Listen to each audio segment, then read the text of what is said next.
Folks, Black Star Network is here. Hold no punches. I'm real revolutionary right now. Black power. Support this man, Black media. He makes sure that our stories are told. Thank you for being the voice of Black America, Roland. I love y'all. All momentum we have now, we have to keep this going. The video looks phenomenal. See, this difference between Black Star Network and Black-owned media and something like CNN. You can't be Black-owned media and be scared. It's time to be smart. Bring your eyeballs home. You dig?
Today's Wednesday, April 17, 2024. Coming up on Roland Martin Unfiltered, streaming live on the Black Star Network. 3 Georgia County jailers are facing a lawsuit for standing by as a restrained inmate gets choked by a chain. We'll chat with civil rights attorney Harry Daniels. NBA player Jontay Porter suspended for life after a gambling investigation found he shared information and bet on games, including his own team. A Black Ohio Uber driver gets sent to a home to pick up a package and ends up dead, shot and killed by the 81-year-old white man who says he was being scammed. It's been a year since Sudan's civil war started. With no end in sight, millions need humanitarian aid, facing acute levels of hunger and on the brink of famine. Also, Congressman Donald Payne of New Jersey is unconscious. He is in a hospital for the last 11 days after suffering a heart attack. Also, in our Tech Talk segment, Isaac Hayes, the founder of Fanbase, will join me. And we're going to talk about equity and what it means to actually have ownership. It was a conversation here with Jermaine Dupree, and I definitely want to break that thing down. It's time to bring the funk on Roland Martin Unfiltered on the Black Star Network. Let's go. He's got it. Whatever the miss, he's on it. Whatever it is, he's got the scoop, the fact, the find. And when it breaks, he's right on time and it's rolling. Best believe he's knowing. Putting it down from sports to news to politics. With entertainment just for kicks, he's rolling. It's on go, roll, y'all.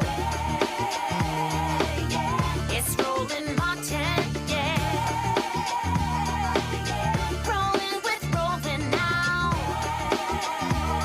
He's funk, he's fresh, he's real, the best, you know he's Roland Martin now.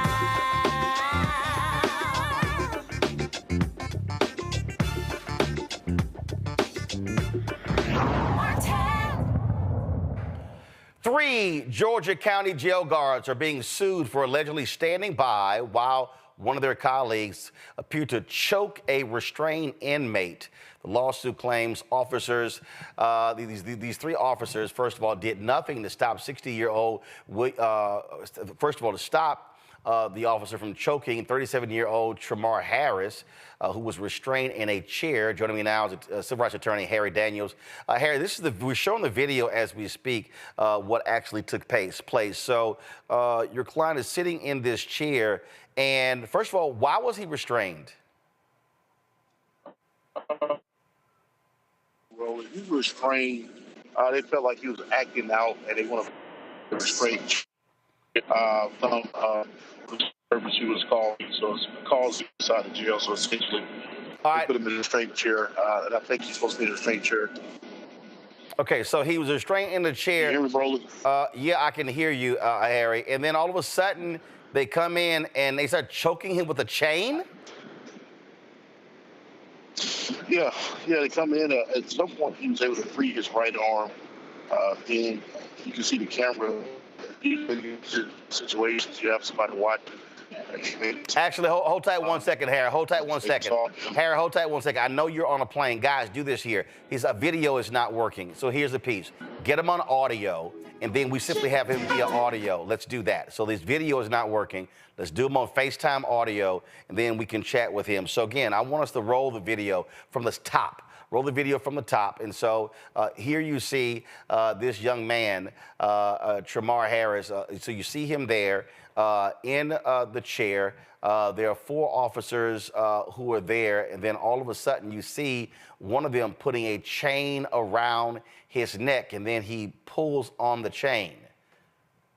That makes no sense whatsoever. We're going to try to get Harry again on audio. And so I have my panel here, of course, Robert Patillo.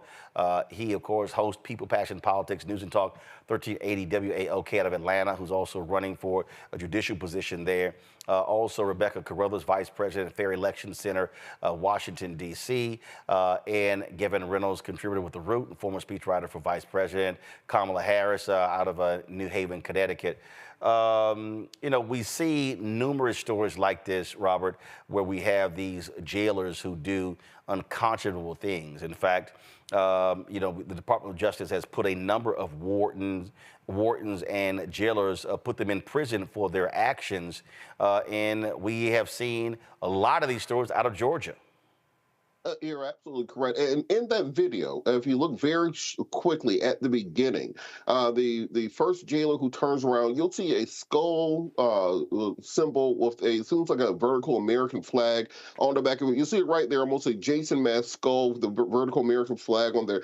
That is a symbol that is very associated with white supremacist organizations. You'll see that often at Proud Boys rallies. You'll see that often at the Stop the Steal rallies, those sorts of rallies. So we have to also talk about the fact that we have these white supremacist organizations that have infiltrated law enforcement, and in many ways have become part and parcel of law enforcement leadership in this country. Probably about 6 years ago, we interviewed the Ku Klux Klan on our show. The international co-clerk of the Klondike Ku Klux Klan came on, Gene Wolfe, and he talked about the fact that they realized they could no longer operate the way that they had in the past. They could no longer wear the sheets and all those things, but they understood that they could infest our judiciary, they could infest law enforcement, they could infest our military. And we have to understand that these people are in positions of power around the country, and they are using their positions to harm and to belittle and to trample on the rights of African Americans. And as we talk a lot about, we have to do something about reforming our jail system in this country. People are spending entirely too much time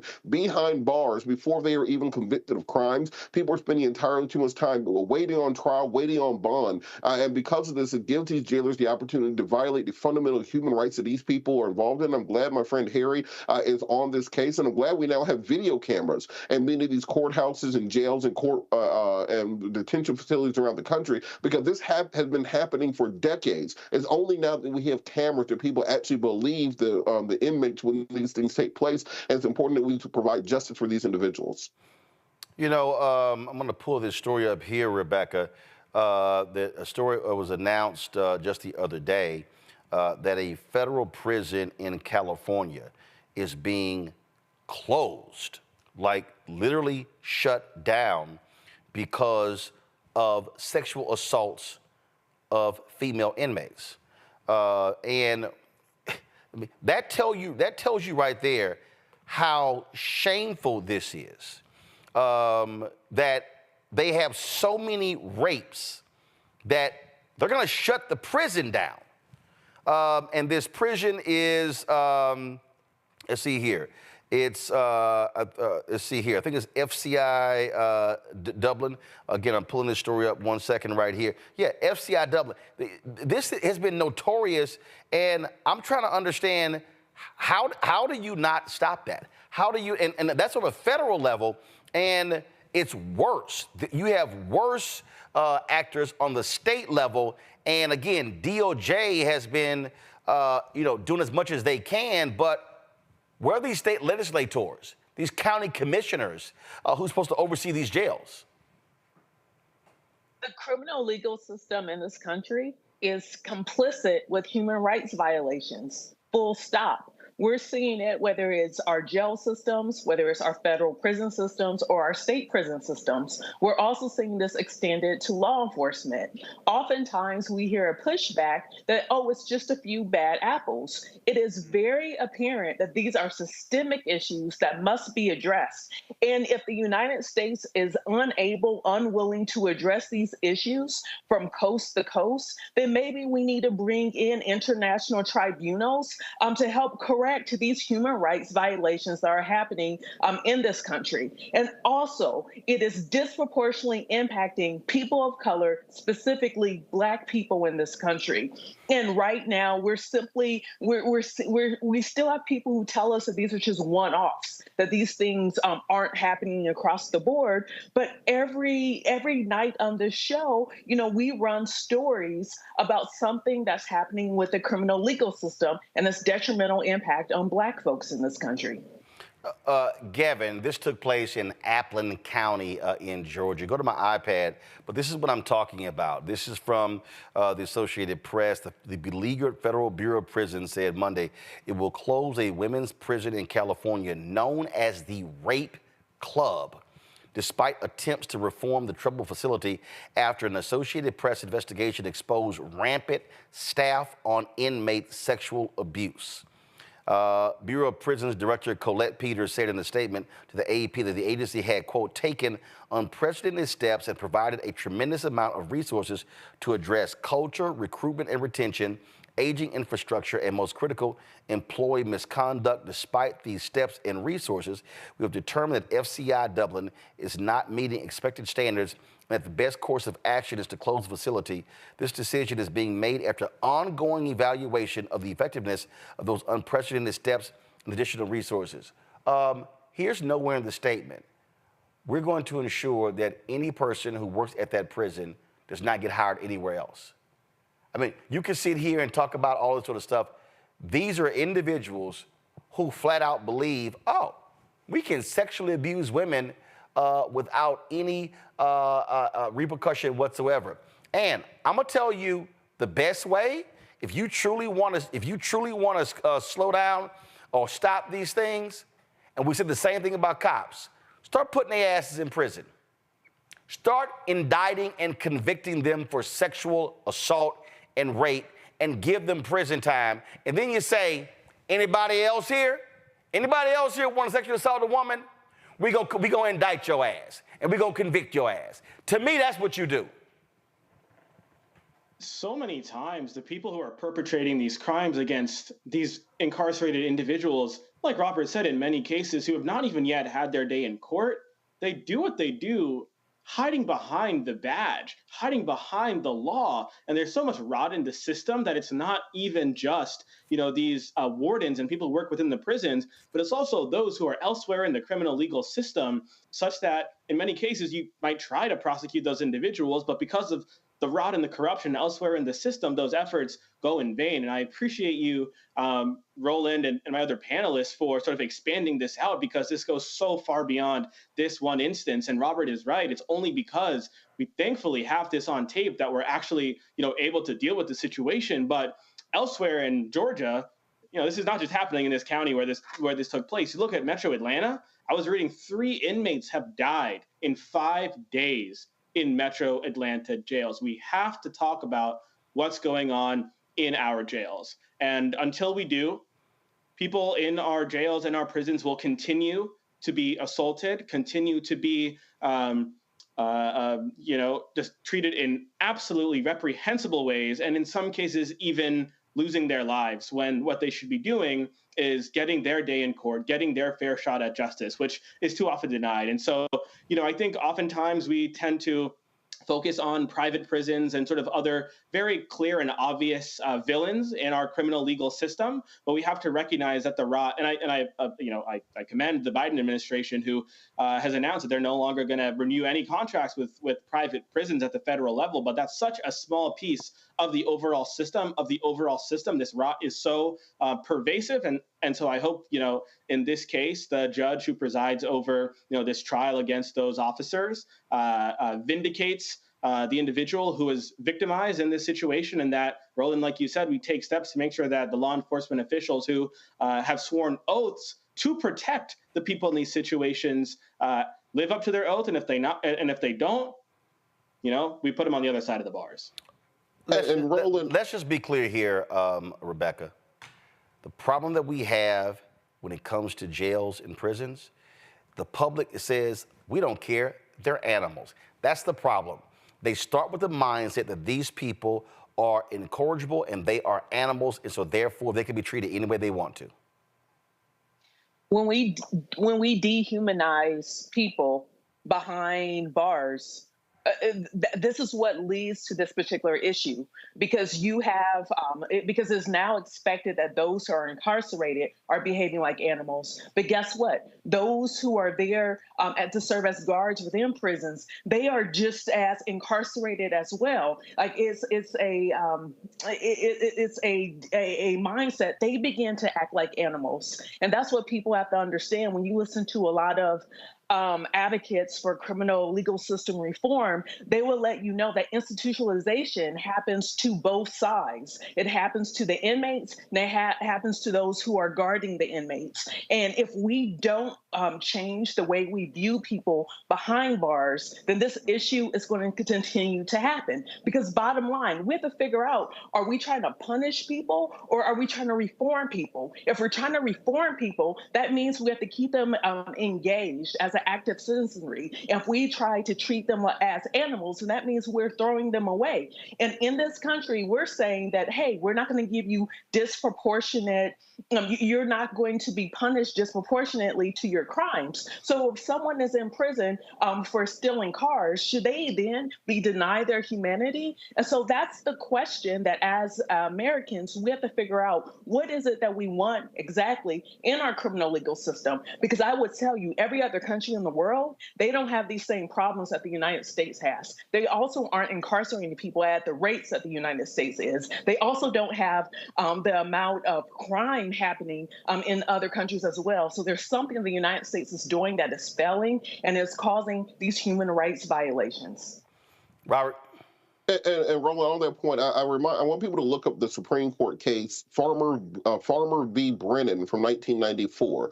The reason that case is important is one of Clarence Thomas's first cases on the court, where he ruled that an inmate who had been raped did not have an Eighth Amendment violation. He argued that it should be expected and to be part of the sentence to be abused in prisons, and basically you forfeit your constitutional and human rights by being incarcerated. This has been influential on police brutality cases, on prison brutality cases for nearly 30 years. When we're talking about our wonderful Supreme Court Justice Clarence Thomas, has been supported by the prison industrial complex for decades. The only way that we fix this is by changing Supreme Court precedents so that we can actually prosecute and go after these jailers, and go after the individuals who commit these acts. And then I also, for the viewers, there's a line between prison and jail.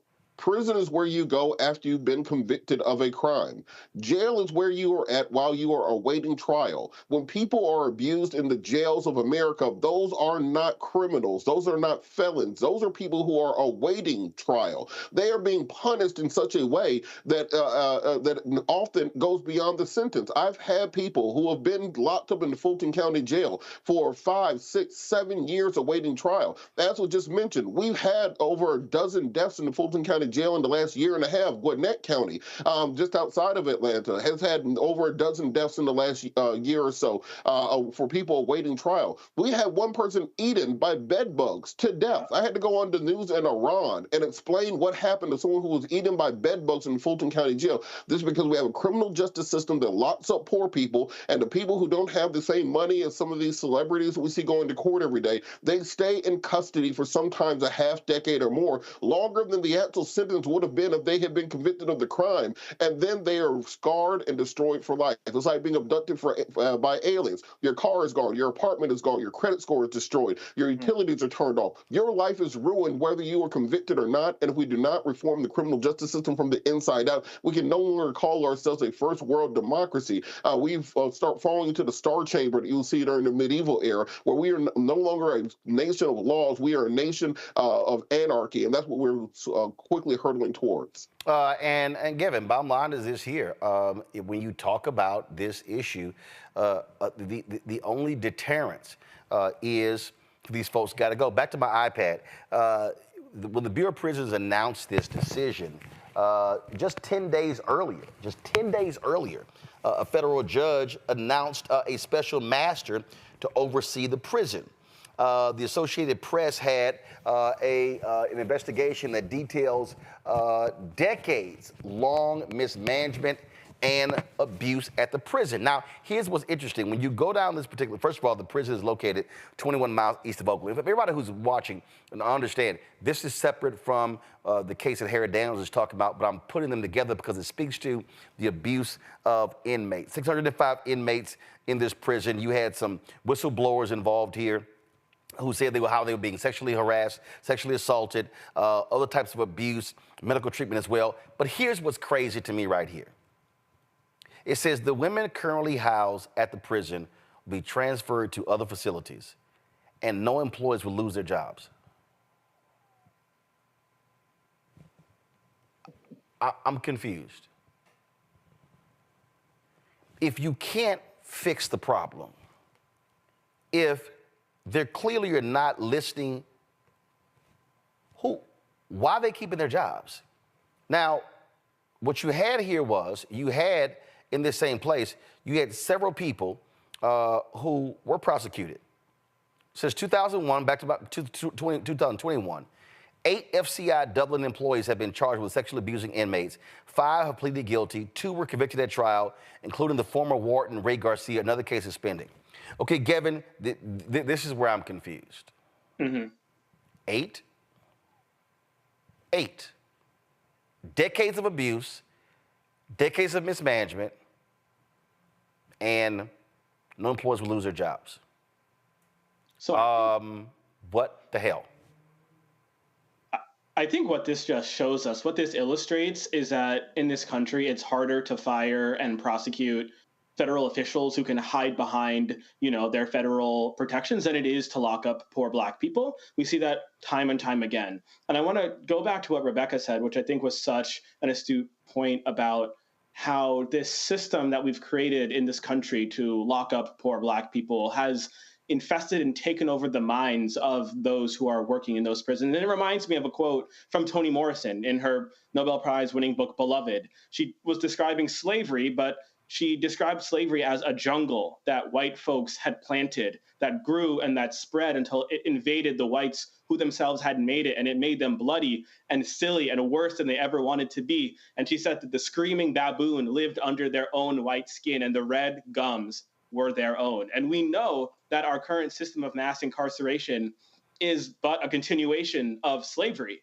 in this country. And so we shouldn't be surprised. I think Toni Morrison was aptly describing the current situation that we have here. It's just time that we recognize that. All right, folks, got to go to break. We come back.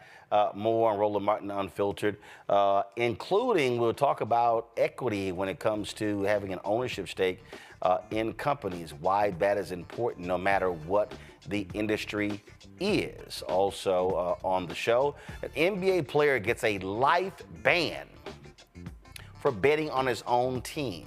And Marjorie Taylor Greene says, we do not like white supremacists in this country, except when I'm standing with one and shaking his hand at his conference. Wait till we show you this exchange that took place in Congress. You're watching Roland Martin Unfiltered on the Black Star Network. On the next, A Balanced Life with me, Dr. Jackie, how to live the dream without it turning into a royal nightmare. We'll meet an entrepreneur couple who've been living the dream for nearly 30 years, and they're still going strong, speed bumps and all. I was all one trying to hold back, but he thinks he can do anything. He's like, no, we're going to do it. Let's do it. Let's just jump into it. And it has worked. It's a thing of beauty, literally. That's all next on A Balanced Life on Black Star Network. Fanbase is pioneering a new era of social media for the creator economy. This next generation social media app with over 600,000 users is raising $17 million, and now is your chance to invest. For details on how to invest, visit startengine.com/fanbase or scan the QR code. Another way we're giving you the freedom to be you without limits. On the next Get Wealthy with me, Deborah Owens, America's Wealth Coach, financial literacy. Without it, wealth is just a pipe dream. And yet, half of our schools in this country don't even teach it to our kids. You're going to hear from a woman who's determined to change all that, not only here, but around the world. World of Money is the leading provider of immersive financial education for children ages 7 to 18. We provide 120 online and classroom hours of financial education. That's right here on Get Wealthy on Black Star Network. Hey, what's up? It's Sammy Roman. Hey, it's John Murray, the executive producer of the new Sherry Shepherd Talk Show. It's me, Sherry Shepherd, and you know what you're watching, Roland Martin Unfiltered.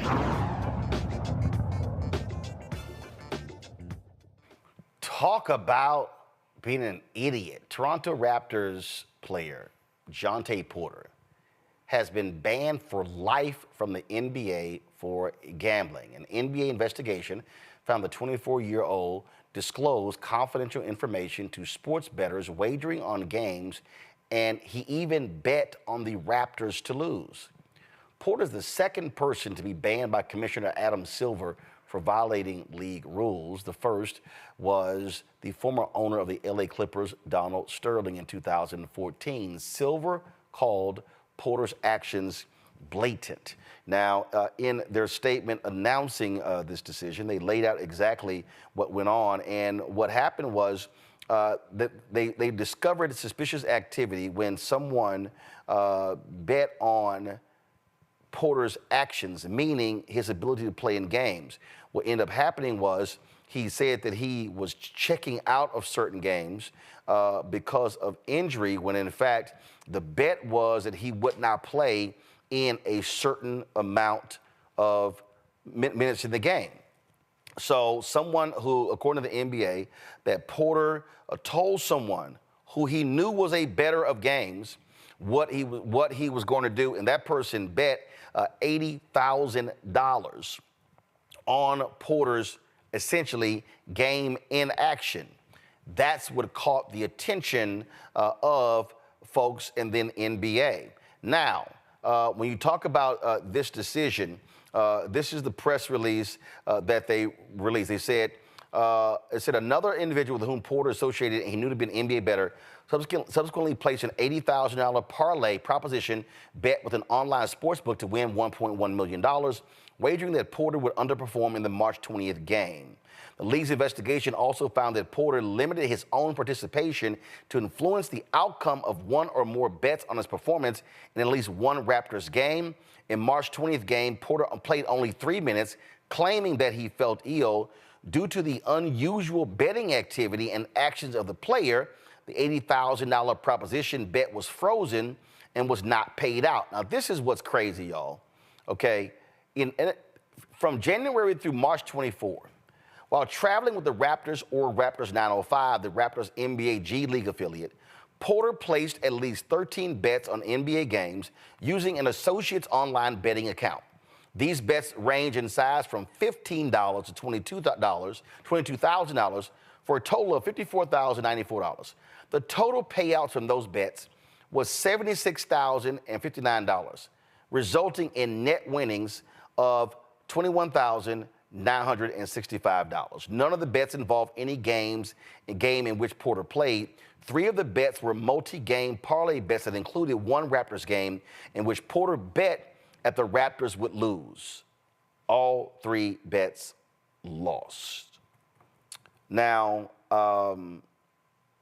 what's crazy here is that, and the statement doesn't say it, and I'm going to actually send an email in a second to NBA Commissioner Adam Silver, because here's what I find, because the statement doesn't address this here. When Donald Sterling was banned, Donald Sterling could not even enter an NBA arena. He could not attend anything related to the NBA. This statement doesn't actually say that's the case. Now, Jontay Porter's brother, Michael Porter Jr., is a star for the Denver Nuggets.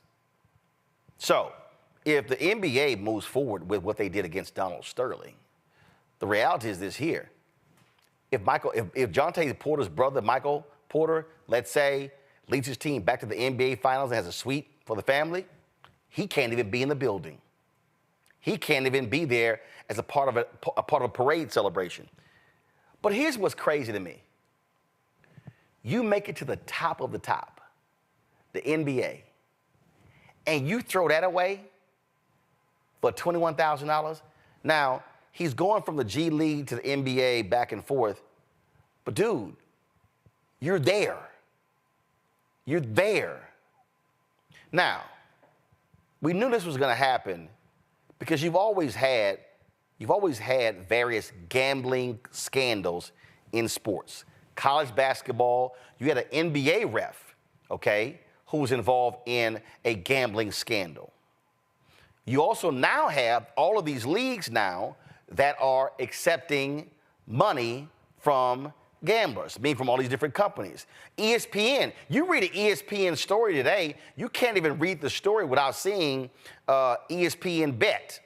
When I first I thought ESPN had a sports show on BET, but it's actually ESPN Bet.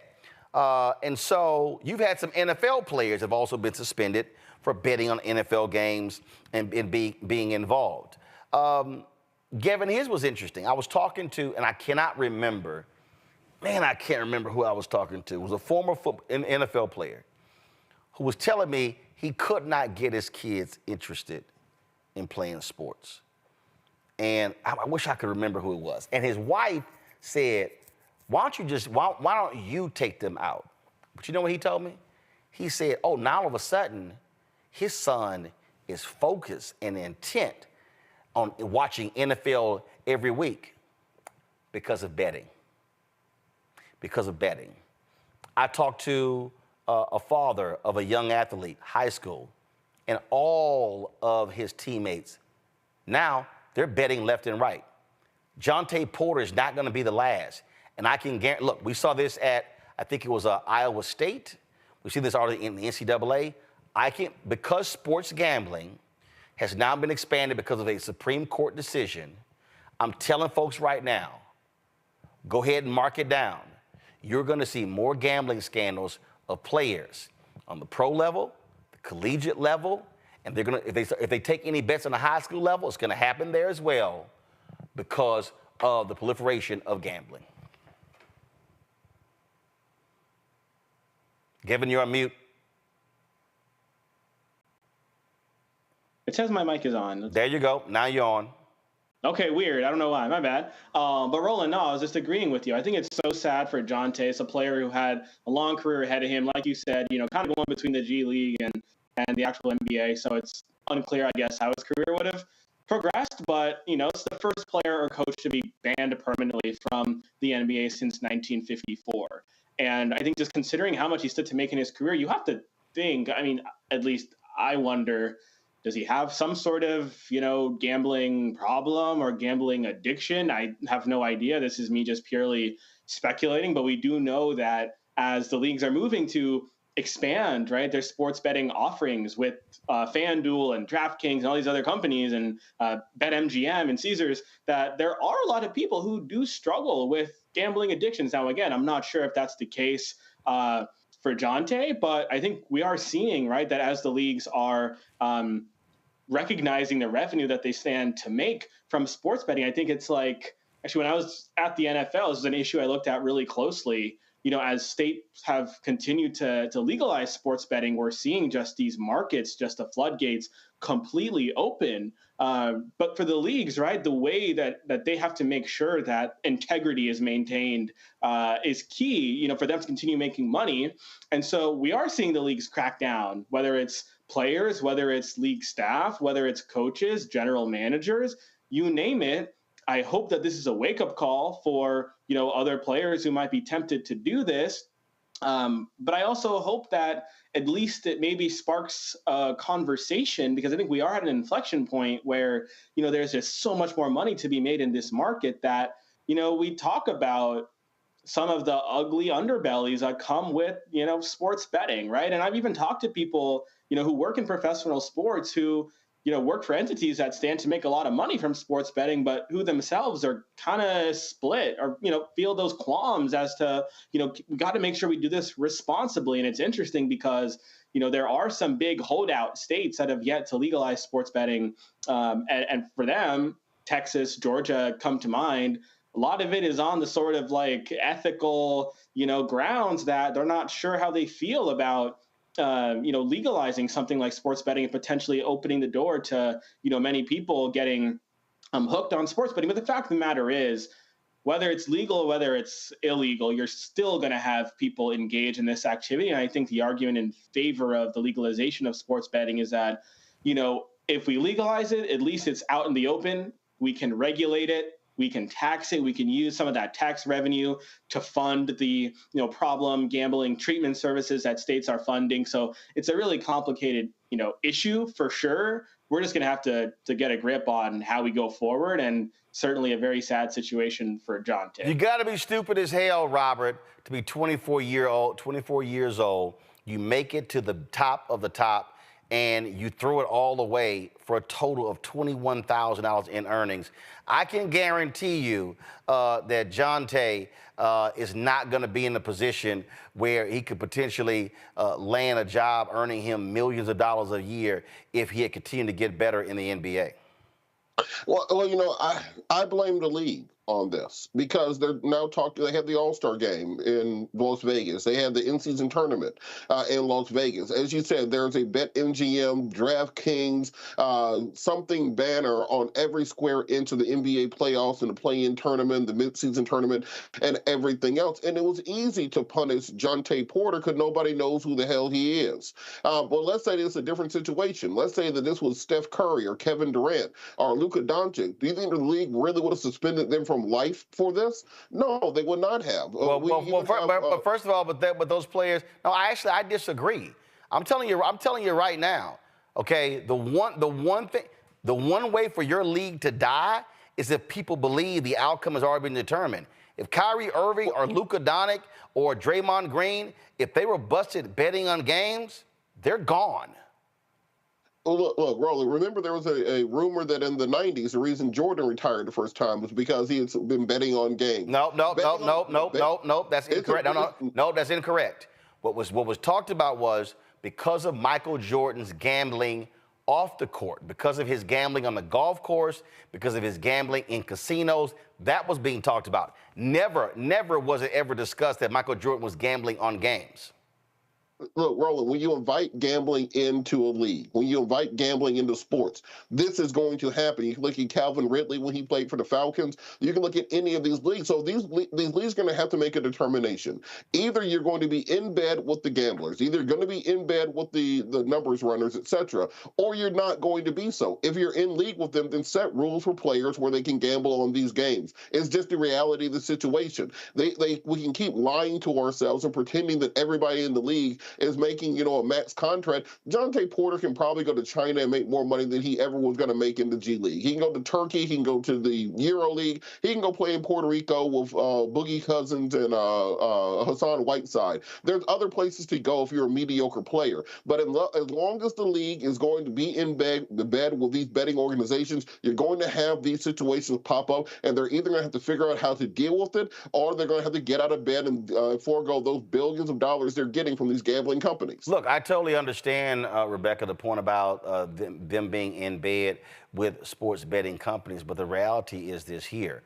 I can't blame the league for a player choosing to check out of a game early and told somebody about the bet and to make them $1.1 million.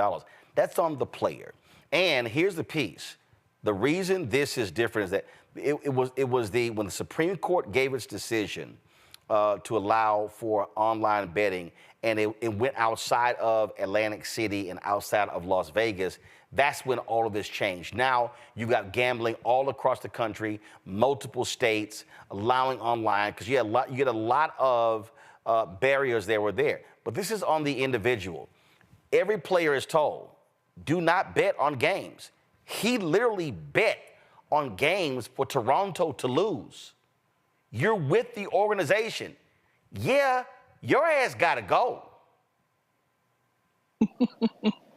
So first of all, the NBA is full of crap. The NBA is so hypocritical. If we're talking about the purity of basketball and people are tuning in because of the purity and they don't want to know that the fix is in. I mean, we already know the Porter family doesn't have to worry about the Nuggets making it to the finals. You know why? Because the league really wants the Lakers. No, Rebecca, that can't hold up because the Nuggets won the title last year. Right. You're right. But statistically, how often in this era do we have back-to-back champions? But it doesn't matter. It doesn't matter. The point is, the Nuggets won the championship last year, and they can win it again this year. But the bottom line is this here: if the Sterling rules are applied, and I'm going to send an email, I'm going to send the NBA an email.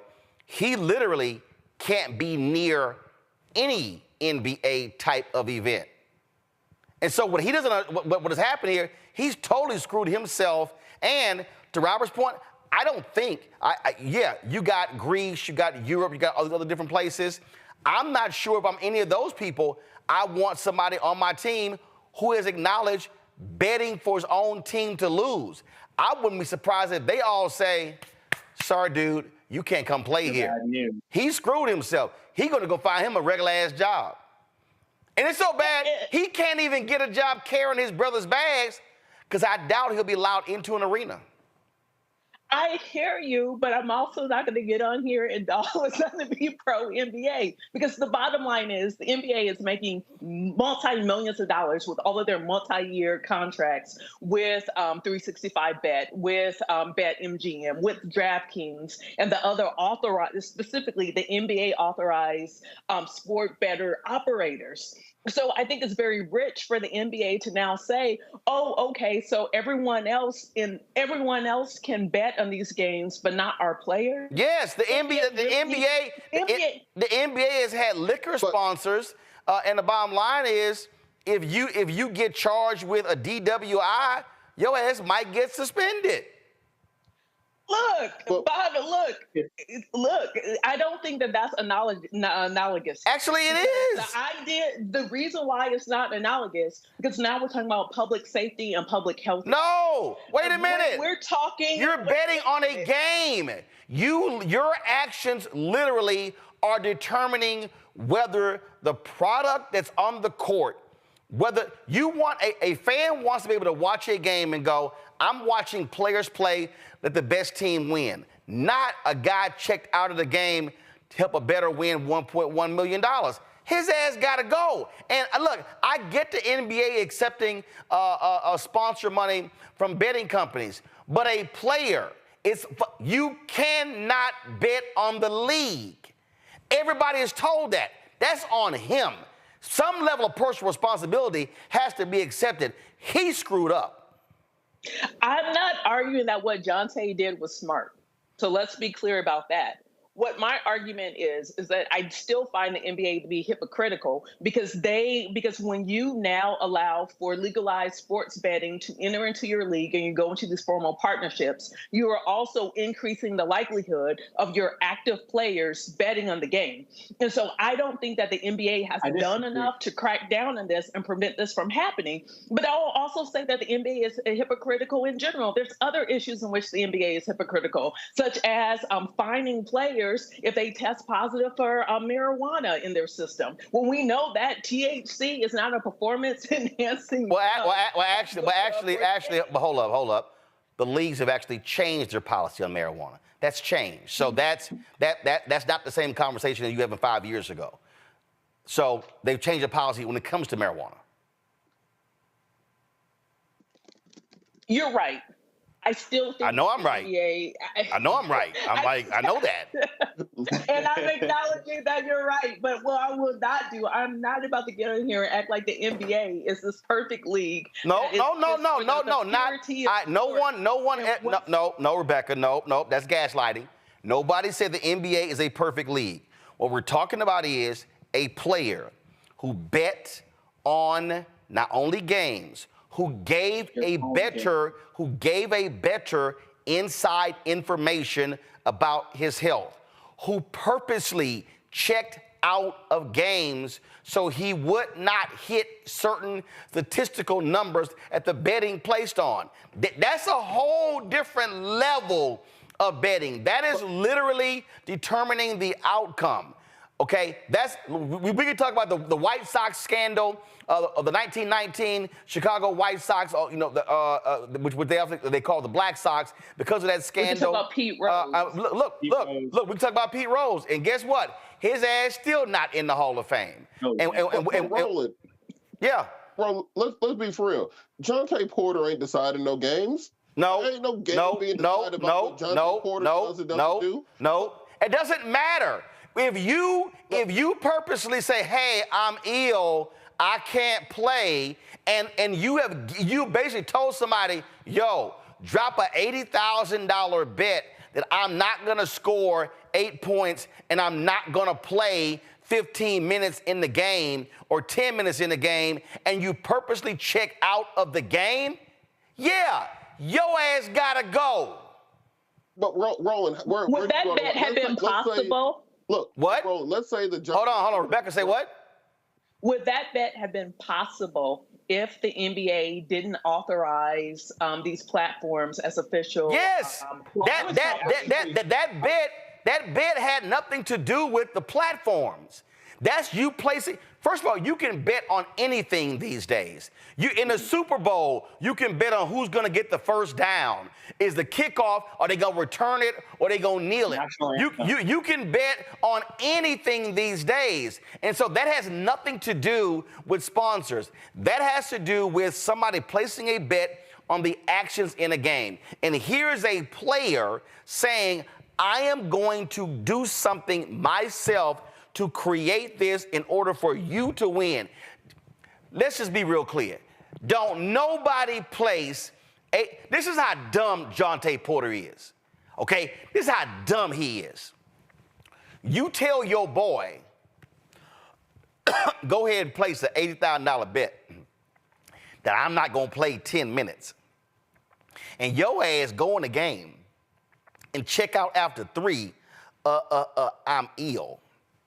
And a betting company, and let's be real clear, the betting companies got better investigators than the FBI because they actually hire former FBI agents. And they going, wait a minute, to Robert's point, who the hell betting on lame-ass Jontay Porter? Then they didn't bet $8. They bet $80,000. That's what we call a highly unusual and suspect bet. That this player who's not a major player, a bench player bouncing between the G League and the NBA, is not going to play a certain number of minutes. That's what a company said, yeah, we're not going to pay this out. We're going to check this thing out. That's how his dumb ass got busted. Gavin, he should have got kicked out for being that stupid. Yeah, what I was going to say, like in response to Rebecca's point, I actually would argue that now that sports betting is legal, it actually makes it a lot easier to detect these sorts of things. And so players should actually be like cognizant of the fact that if they are making these bets, that they're probably going to be found out. And so, yeah, so any sort of like problem gambling or addiction that Jontay might have aside, yeah, he's there are many words I could use to describe his actions and describe him, but I can say for me, when I worked for the NFL, there was one policy that the league made abundantly clear for us as just mere employees who were making however much money we were making, and that's don't you dare bet on any sporting event. So you're telling me that you're a player, you're about to go bet not only on some random game, but your own game and your own performance? Now that sports betting is legalized and these companies, like you said, Roland, have people who work for them who are scanning and looking for, these different bets that are happening. Nah.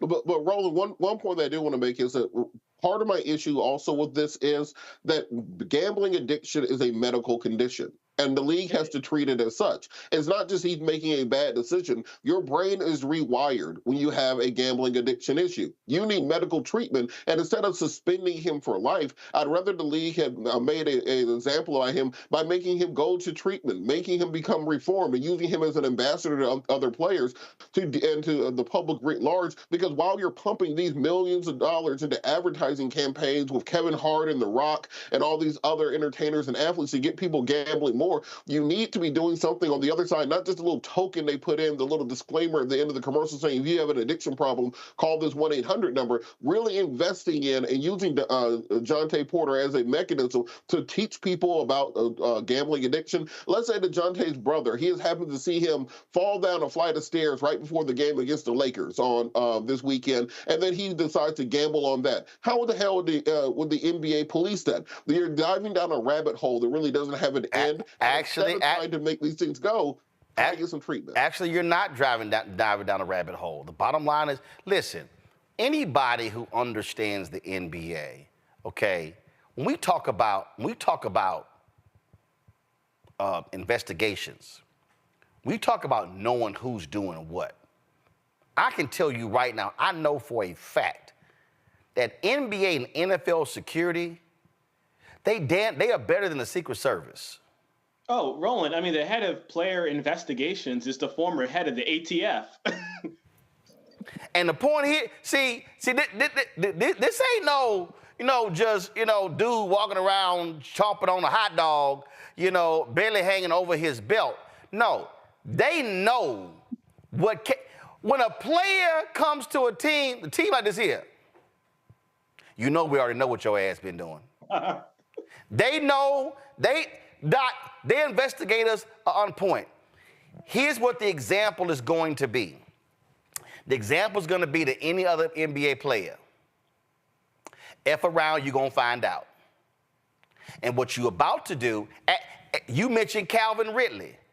Ask his ass how it felt to sit at home for a year not getting that NFL check. Oh, he was repenting. He came back, had a great year, got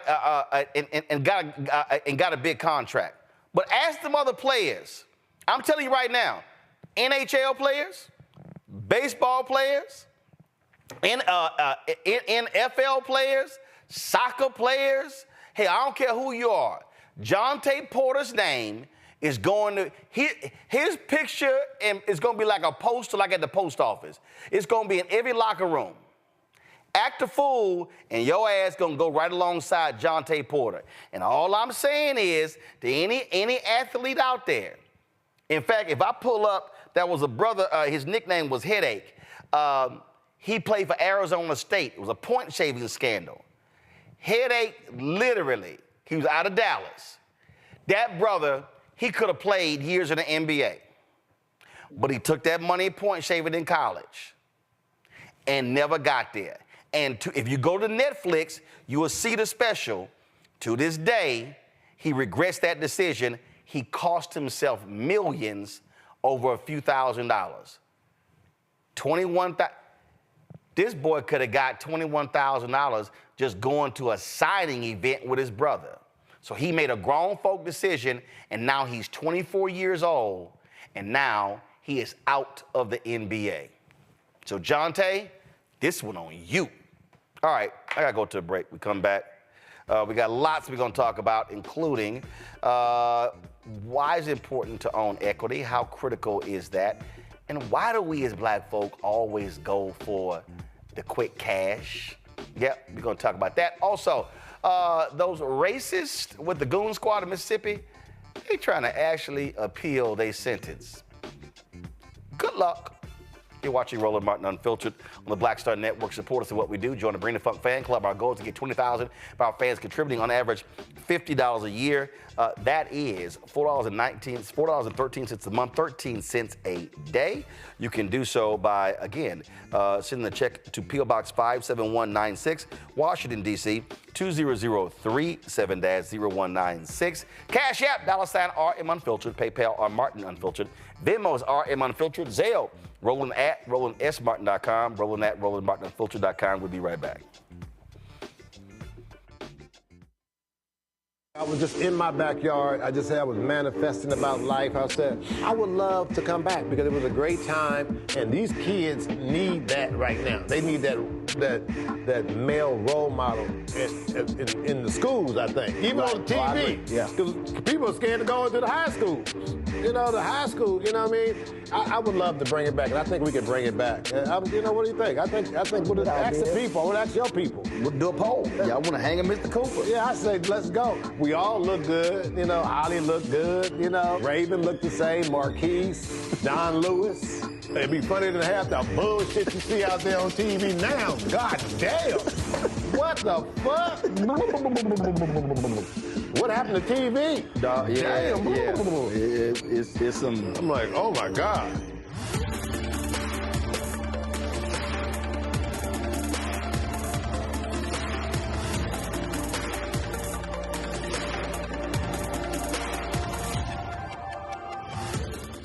Fanbase is pioneering a new era of social media for the creator economy. This next-generation social media app with over 600,000 users is raising $17 million, and now is your chance to invest. For details on how to invest, visit startengine.com/fanbase or scan the QR code. Another way we're giving you the freedom to be you without limits.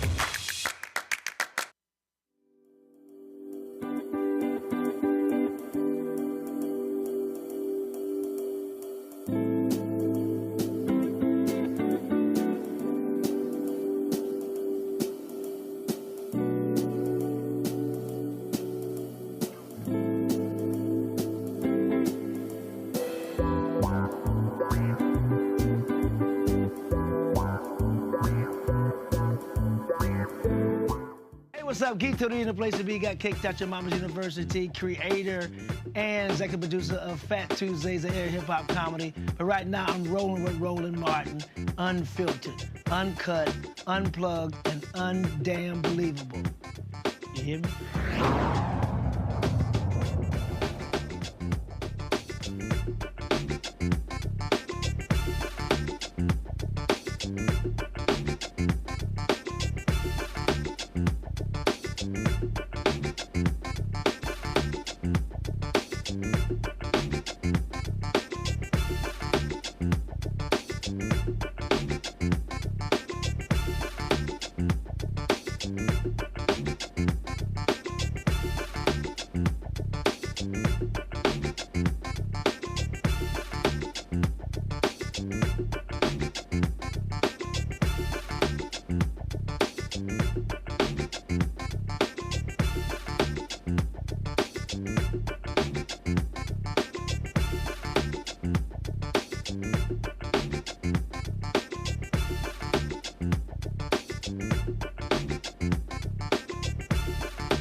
The reported leader of Mississippi's Goon Squad is appealing his state and federal sentences for torturing two black men in 2023. Brett McAlpin, a former Rankin County, Mississippi deputy, was one of 6 law enforcement officers who pleaded guilty to brutally assaulting Michael Jenkins and Eddie Parker. U.S. District Judge Tom Lee sentenced McAlpin to 27.5 years in prison on March 21st and 15 years on state charges on April 10th. McAlpin's attorneys say his client should have gotten less time than Hunter Elwood, who shot Jenkins in the mouth. Elwood is serving 20 years. All right, folks, let's talk about what is happening in the Sudan. It is one of the stories that does not get the same level of attention as what's happening in Ukraine or even Israel and Gaza. More than a year ago, Sudan's civil war began. According to humanitarian organizations, the East African country now has the world's largest displacement crisis. The fighting has forced more than 8 million people to flee their homes in the past year. The majority of the country needs humanitarian assistance, and there's a risk of famine. Groups estimate the conflict has killed at least 14,000 people, but the actual number could be much higher. National security and foreign policy expert Asha Castleberry Hernandez joins us right now. I'm glad to have you here. For folks who don't know, what's going on here? Because people also don't realize that the country actually was split into 2 countries. Yes, Roland, thank you so much for having me today.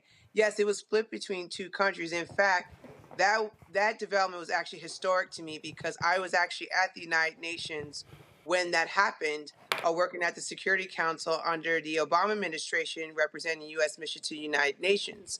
So Sudan and South Sudan were split in between the 2. And after that development, unfortunately, Omar Bashir, the head of the leadership of Sudan, just continue to pursue oppressive policies against South Sudan, exacerbating humanitarian conditions, also creating more tensions between the 2 forces, which is RSF and SAF. So what you're starting to see is just a rollout of all those oppressive policies and the outcomes that are spilling into a decade later, which is, going into 2022, where ongoing tensions between these 2 efforts where they tried to merge the 2, but unfortunately, the international community was just pretty much distracted with other conflicts, deprioritizing this one. So in terms of what actually is the conflict? Who's battling who, and what external forces are trying to mediate or stop what's happening? Yes, thank you for the question. So the regional security forces, which represents Sudan, is battling the Sudanese armed forces, which accuse them of pursuing a coup against Omar Bashar and made many attempts beyond that point. So those two are are going back and forth. And what you're seeing in terms of external influences or support is coming from different countries like Russia and UAE, where they're propping up the RSF.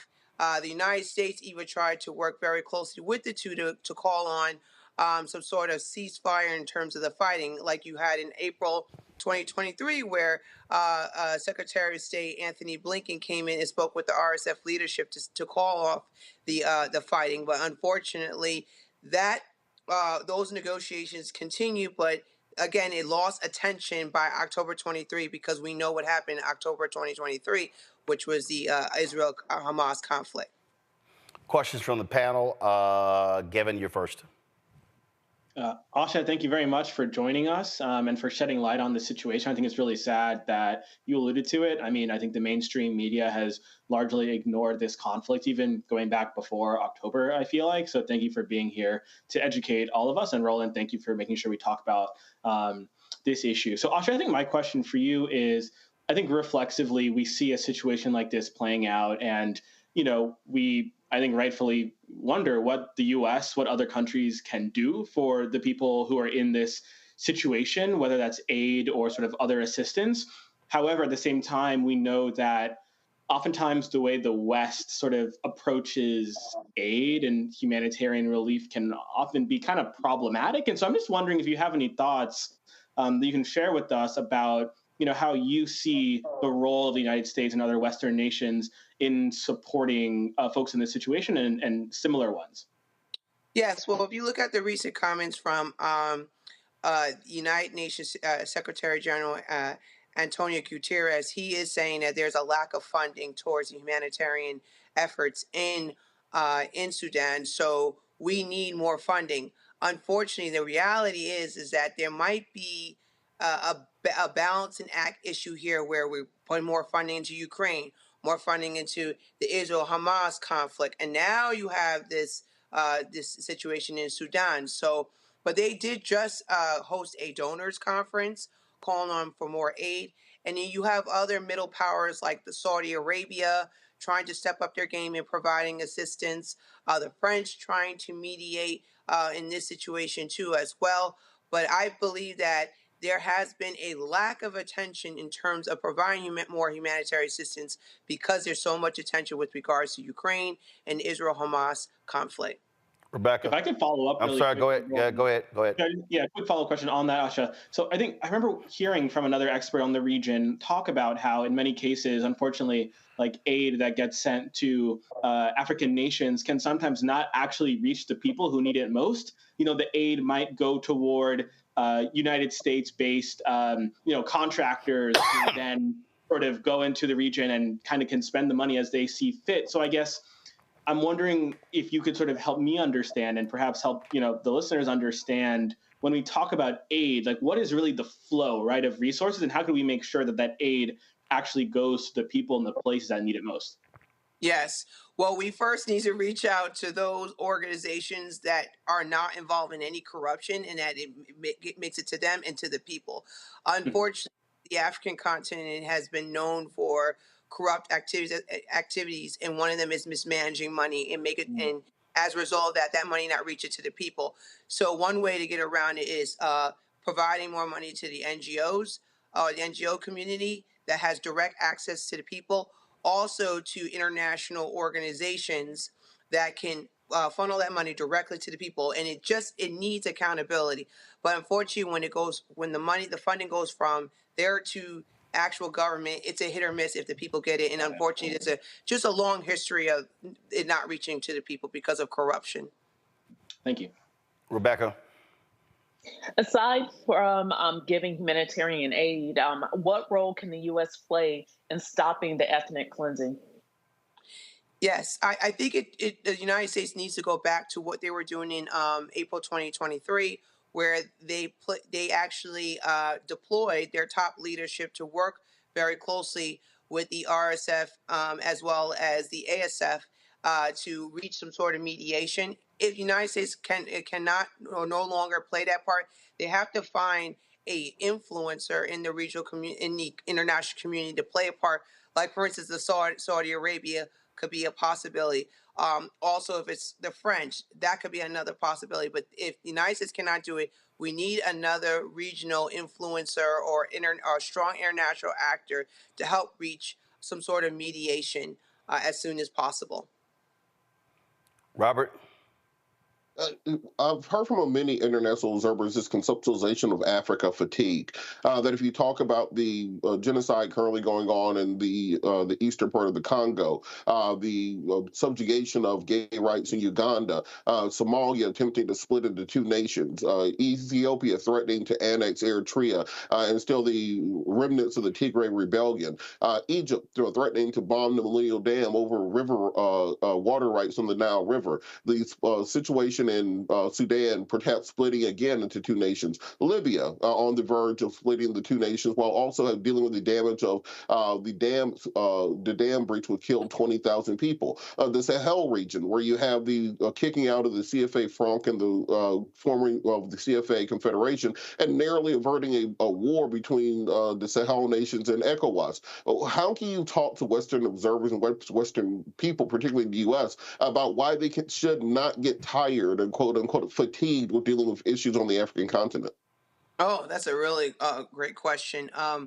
First and foremost, I would say that, and thank you for the breakdown, a way to kind of acknowledge this as much as possible as are approaching the ongoing conflicts from Western Africa all the way to the East Horn of Africa is that we have to prioritize this as much as possible. It needs enough media coverage.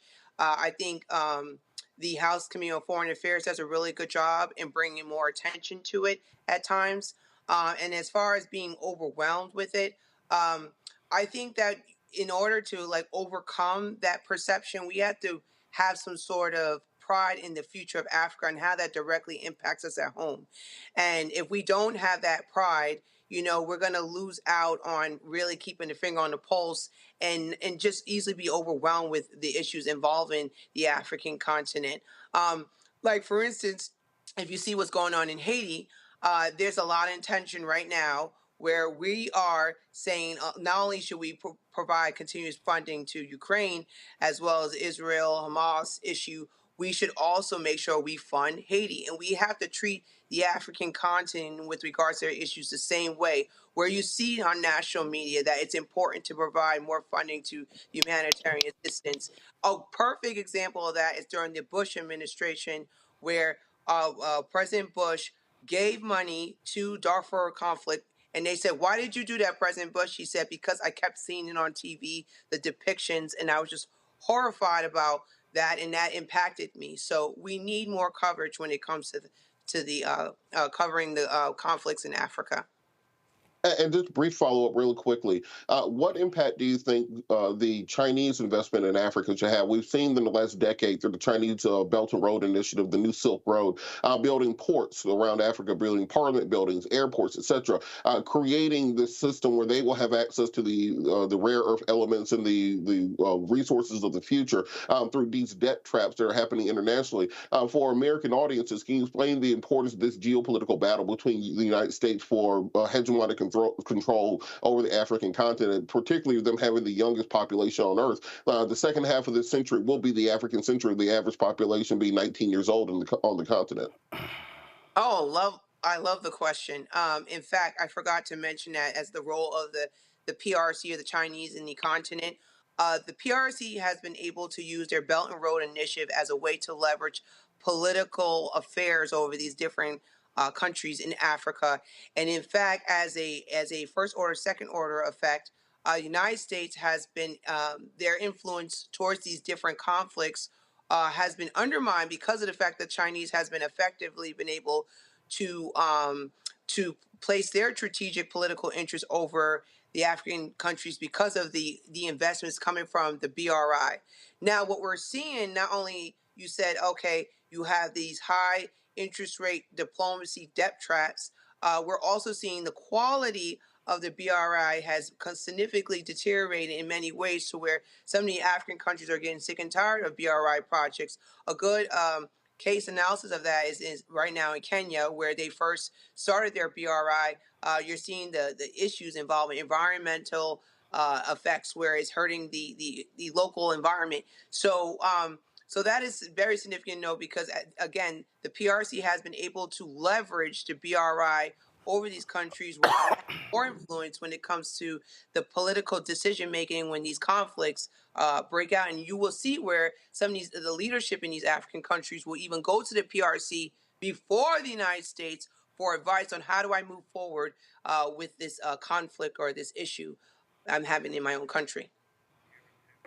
All right, then. Well, hopefully we will see some positive development there. Asha, we appreciate it. Thanks a lot. Thank you. All right, folks, we'll be back more right here on Roland Martin Unfiltered, including President Biden releases $60 million in aid to Haiti. It's about time. You're watching Roland Martin Unfiltered on the Black Star Network. Next on the Black Table with me, Greg Carr. The enormous impact of race, education, and affirmative action in America, and how, believe it or not, white America is starting to feel a little bit of the pain. Dr. Natasha Waraku joins us with a case study of one suburban community and how it reacted when the minority students started to excel. Most people didn't say this explicitly, but was that, the academics standards are getting higher in part because of the Asian kids, and that is making our kids really stressed out. So we need to reduce the amount of homework teachers are allowed to assign. She shares a perspective that you don't want to miss. That's on the next Black Table, only on the Black Star Network. On the next A Balanced Life with me, Dr. Jackie, how to live the dream without it turning into a royal nightmare. We'll meet an entrepreneurial couple who've been living the dream for nearly 30 years, and they're still going strong, speed bumps and all. I was all one trying to hold back, but he thinks he could do anything. He's like, no, we're going to do it. Let's do it. Let's just jump into it. And it has worked. It's a thing of beauty, literally. That's all next on A Balanced Life on Black Star Network. Hey, what's up, y'all? I'm Devon Frank. I'm Dr. Robin B., pharmacist and fitness coach, and you're watching Roland Martin Unfiltered. The Biden administration is providing $60 million in assistance to Haiti. The bulk of the funds are slated to go towards equipment and training for a multinational police force headed by Kenya to help the Haitian police battle gangs. President Biden's order came after a new 9-member transitional presidential council became official, and Prime Minister Ariel Henry's government published an executive order in the Port-au-Prince establishing the new governing framework. Gangs have been in control of the Caribbean countries since the 2021 assassination of Haitian President Jovenel Moise. All right, folks, let's go to this next story. Y'all gonna love this one here. Now, we all know Congresswoman Marjorie Taylor Greene is an absolutely nutcase. That child lied more than Donald Trump, but you're gonna love this one here, y'all. During an oversight committee hearing today, she actually tried to say that she does not support white nationalists. Take a little time to respond to some misinformation that has been spread here. Mr. Snyder, you said in your opening statement that the fact that there are neo-Nazis in the Ukrainian military is disinformation, a disinformation trope, and a Russian denazification meme. Mr. Chairman, I'd like to submit for the record this 2021 Time Magazine article titled "How a White Supremacist Militia Uses Facebook to Radicalize and Train New Members" about the Ukrainian neo-Nazi Azov Battalion. Without objection to ordered. Thank you. Time also put together a piece only 3 years ago, and it's quite an extensive video that gives full information about the Nazis in Ukraine and their recruitment efforts that go all around the world. It's amazing to me that just in a few years' time, it's now considered misinformation to talk about the Nazis in Ukraine. I'd like to quote the article. It says that Ali Soufan, a security consultant and former FBI agent who has studied Azov Nazis, estimates that more than 17,000 foreign fighters have come to Ukraine over the past 6 years from 50 countries. According to Christopher Wray, the FBI director, he said that Azov has been recruiting and radicalizing and training American citizens for years. He also finished saying in his testimony to the U.S. Senate that American white supremacists are actually traveling overseas to train. This is an extremely concerning situation. I don't think anyone in the United States government, Americans, do not support actual Nazis or white supremacists. I know I certainly do not. Do not. Well, Congressman Maxwell Frost, he's like, yeah, we ain't having none of that. Just now talk about disavowing white supremacists when in 2022 she spoke at an event led by white supremacist and white nationalist Nick Fuentes, and when asked about it, doubled down on it and said, we're gonna focus on people, not labels. So get out of here with that damn hypocrisy. And Dr. Snyder, I'm gonna give you some time to respond. Go ahead. First of all, I'd like to thank the representative from Georgia by making clear with her comments and with her person that any discussion of political warfare has to include Russia, Ukraine, and America. She's just demonstrated that point, I think, very powerfully. On the question of Nazis, I've written 2 books as a historian about Nazis and the Holocaust. On the question of Ukrainian nationalism, I am the leading scholar of that subject in North America and have been writing about it for 20 years. If the chamber is interested in the degree of far-right participation in Ukrainian politics, you can be assured that no far-right party has ever crossed 3% in Ukrainian election. So of course there are bad people in it. All right, so here's what's interesting. She talks about, oh, no, you know, we don't, no one in the government supports white supremacists. Maxwell Frost hits her back. Is this you, Marjorie? Is this you shaking hands with noted white supremacists? Pull audio up. With noted white supremacists, Dick Fuentes, speaking at his conference? Ooh, it's amazing how people forget these things, that there's actual video. Rebecca?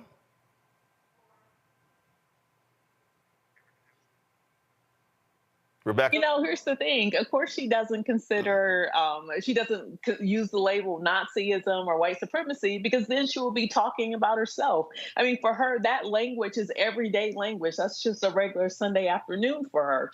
But it's very disingenuous, especially with her being in Georgia. And when we still hear all of the accounts of Nazism that occurs in Georgia, when we still hear about, I think that young man last year who was found lynched, and no one seemed to understand how he could have been found lynched. You know, so it's so disingenuous, but you know, she's one of those people we simply do not take seriously, because she's made it very clear that her views are very white nationalist, and she is part of the white nationalist wing of the Republican Party. Robert? Oh, you guys just saved my wife a long conversation later. Can I get to talk about the history of white supremacy in Europe and why it's divergent from that we have here in the United States of America?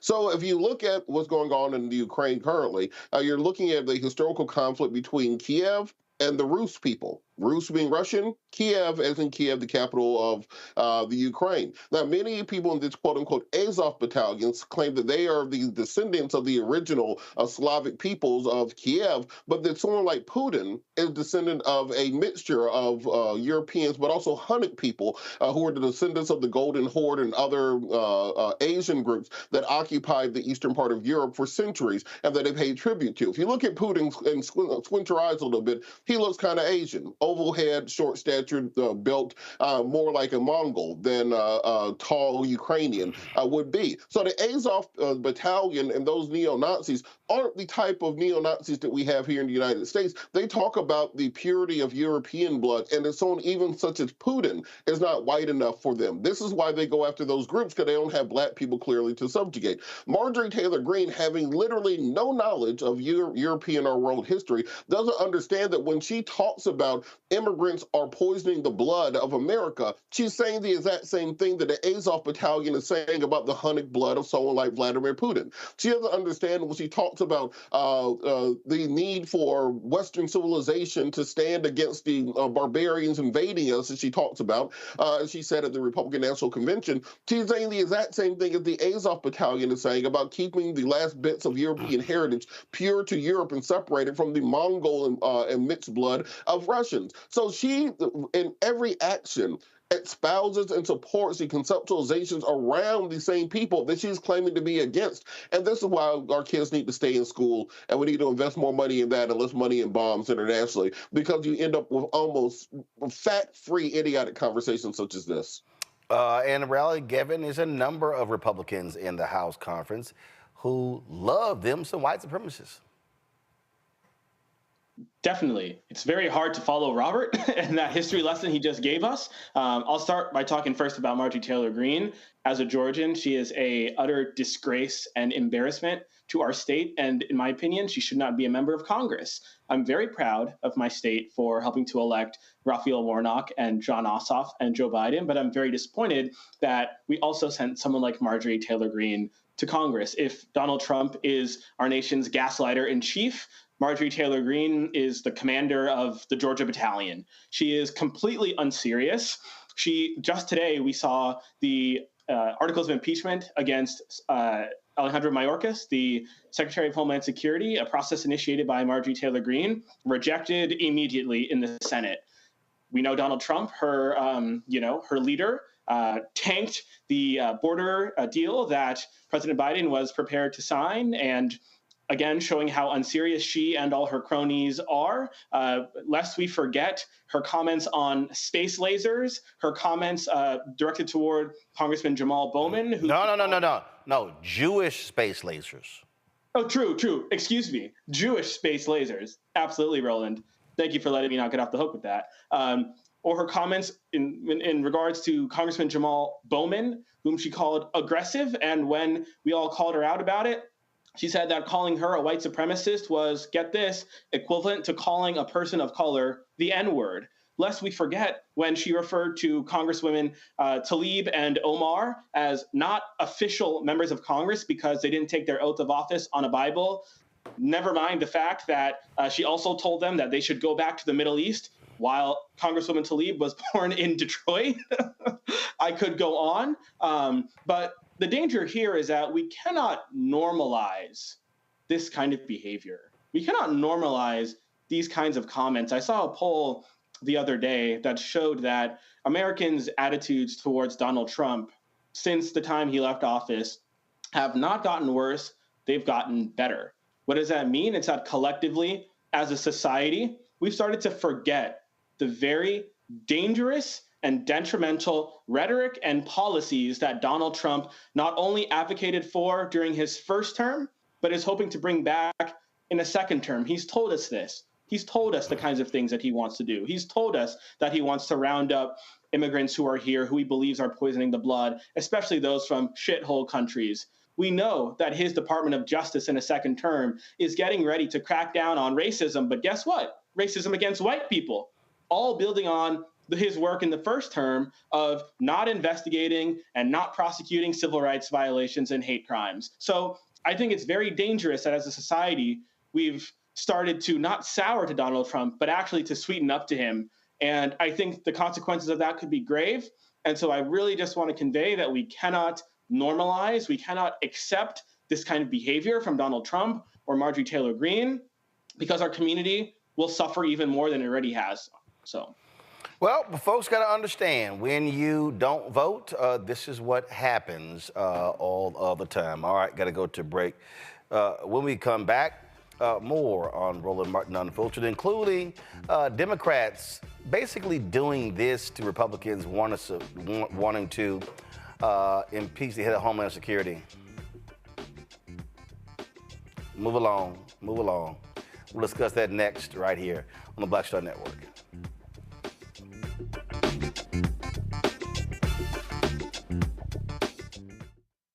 On the next Get Wealthy with me, Deborah Owens, America's Wealth Coach, financial literacy. Without it, wealth is just a pipe dream. And yet, half of our schools in this country don't even teach it to our kids.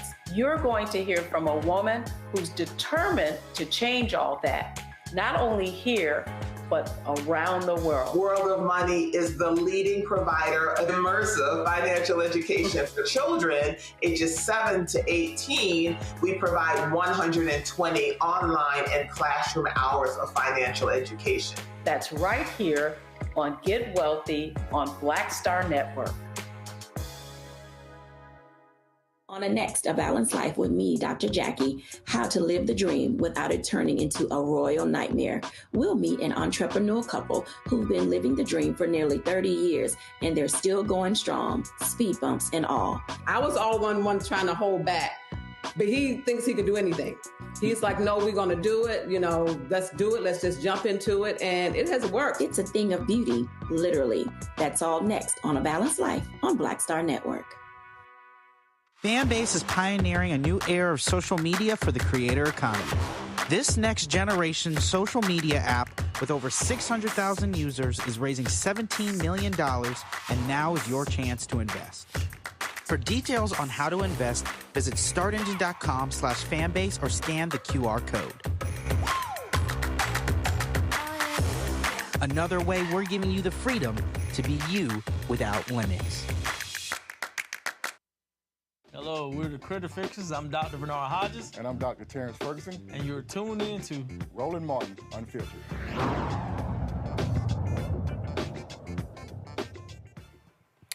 You know what? There is nothing like watching Republicans make a total fool out of themselves, and especially head fool Ted Cruz.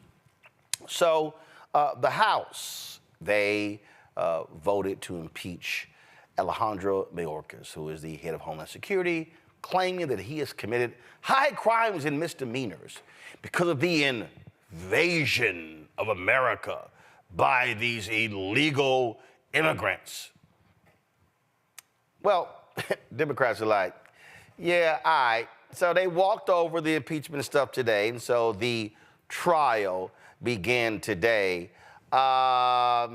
I think some high school trials lasted longer than this one. If you want to see somebody get owned, and it's whenever I get to see Senator Ted Cruz of Texas gets owned, because he is absolutely awful, and I certainly hope Congressman Colin Allred beats him.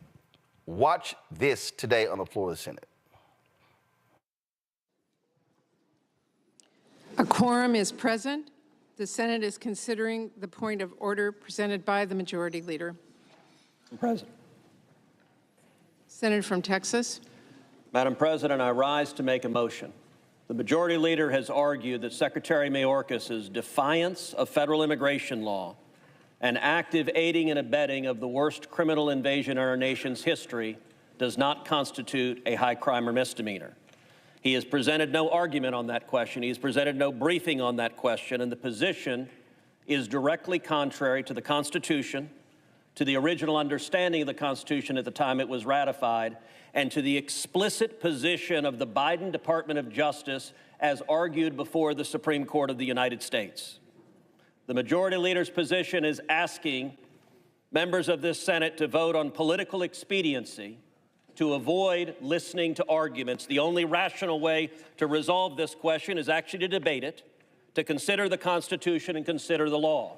The Senator will recognize that the Senate is in a non-debatable position. The Senator has a right to offer his point of order, or his motion, but we are in a non-debatable position. And my motion is to change that so that we can actually debate the law if senators care what the Constitution and law says. I therefore move that the Senate proceed to closed session to allow for deliberation on the question as required by impeachment rule. I'm not talking about the A&M fans. Those expectations In our will previous always be consent high. request, The standard should we always gave be your high. side a chance for debate in public, where it should be. And your side objected. We are moving forward.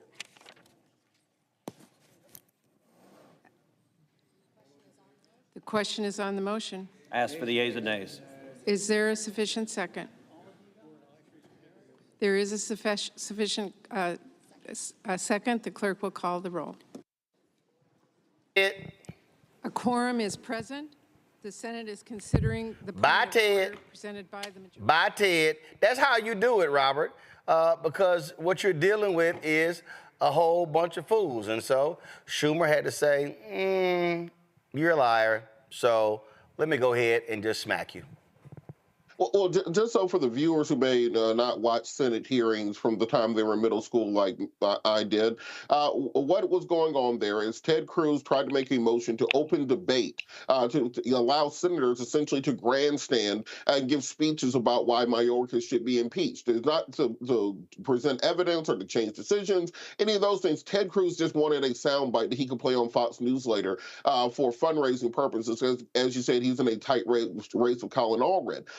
But Chuck Schumer gave Republicans that opportunity a long time ago in a public forum. Republicans decided not to do so. So Ted Cruz was out of order parliamentary in attempting to raise that question or to open that debate up already. And this is why he was summarily pushed aside, because he had not even looked into the Senate rules to determine whether or not this question had already been called. And then the articles of impeachment come over and they're immediately dismissed also because the Republicans in the House failed to allege an actual high crime or misdemeanor. The difference being a quote-unquote dereliction of duty, as they claim, as being a high crime and misdemeanor. That will mean, well, we have a failing education system in this country, so we can impeach the Secretary of Education. We have potholes in the street, so we can impeach the Secretary of Transportation. We have a housing crisis, so we can impeach the Secretary of Housing and Urban Development. They would set a standard by which our government would grind to a halt the same way we're seeing the House of Representatives do so because of the one vote rule to call for the removal of the Speaker of the House. And luckily, we have a Senate that is controlled by Democrats, that has a parliamentarian, that has a majority leader that can actually keep these things in order, or else the Senate will descend into the exact same chaos we're seeing in the House right now. Well, that was not good enough for Cancun Ted, Gibbon. Yeah. What was it? Mr. Cruz, have fun at Texas. Or what was it? No, Mr. Cruz, how was Mexico? How's Cancun? Totally unserious. And so is the rest of his party. The Republican Party is completely in shambles. As Robert alluded to, on the other side of the Capitol, you got the House.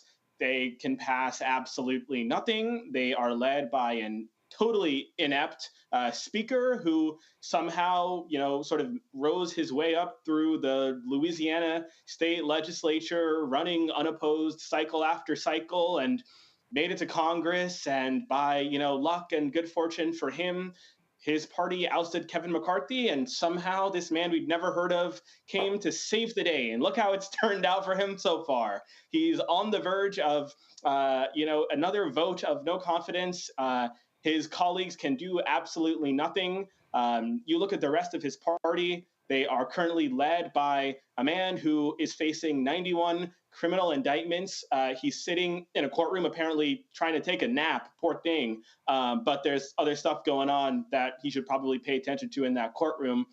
While his opponent, President Biden, is actually busy running the country and running for re-election. But, again, I guess what should we expect from people like Ted Cruz and the other members of his party? They can not govern, and that's what we saw today.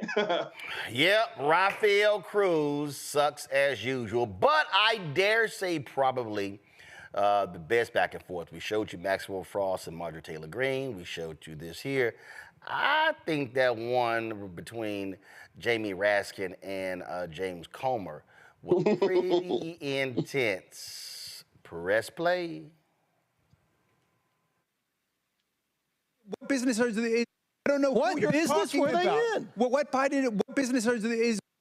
in. You're talking about lots of people. There's lots of people in the family. I'm a farmer. Your I have land. Your I lease impeachment land. I sell honey. investigation must identify a high crime and do? misdemeanor. What did they do? I'll tell you what Joe Biden did. He was a senator of the United States. Then he wrote a book, and he said he made the most money he ever made in his life, millions of dollars on his book, and he gave $1 million That's away what to his charity. family did. That's why Ukraine, Kazakhstan, Romania, China, Russia, that's why they paid the Biden family money, because of Joe Biden. None of those governments paid anyone any money. Somebody needs therapy here, but it's nobody on our side of the aisle, okay?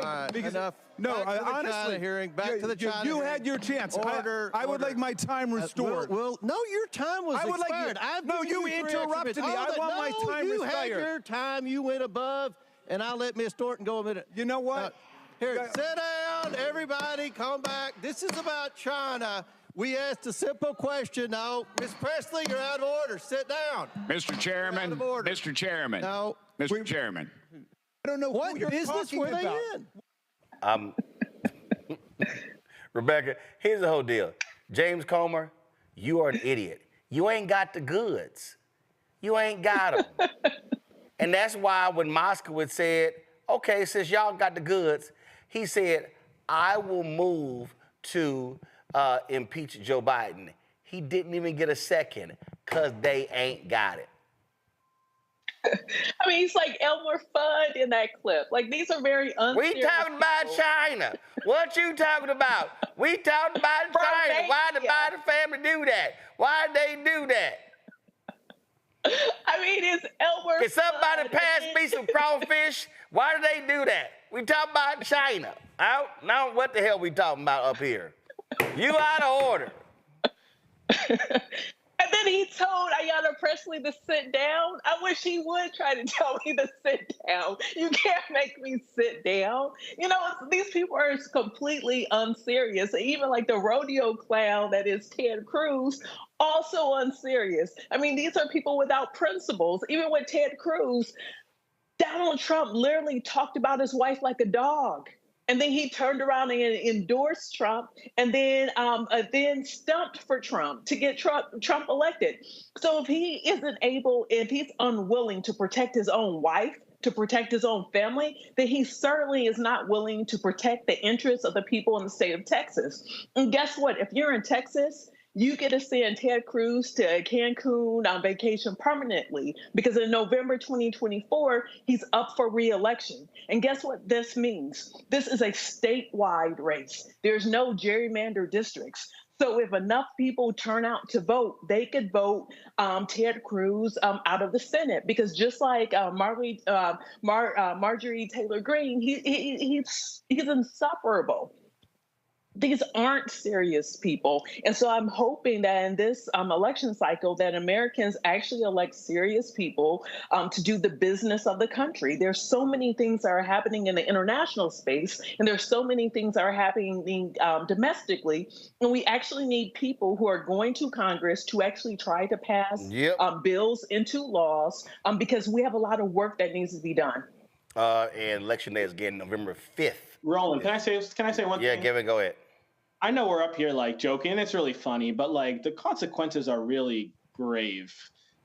A large portion of the American people have completely lost faith in their government, especially the United States Congress. The last Congress was the least productive Congress in a very long time. Nope, fact check. The last Republican-led Congress. Of course, the last Republican-led Congress was the least productive in a very long time. People see that, people see this clip, and they're like, what the hell is my government doing for me?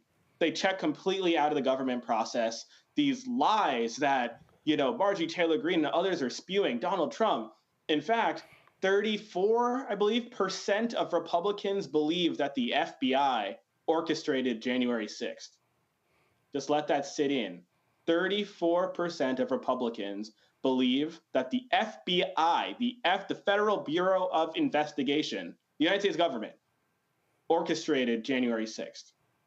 That is sad and detrimental to the state of our democracy.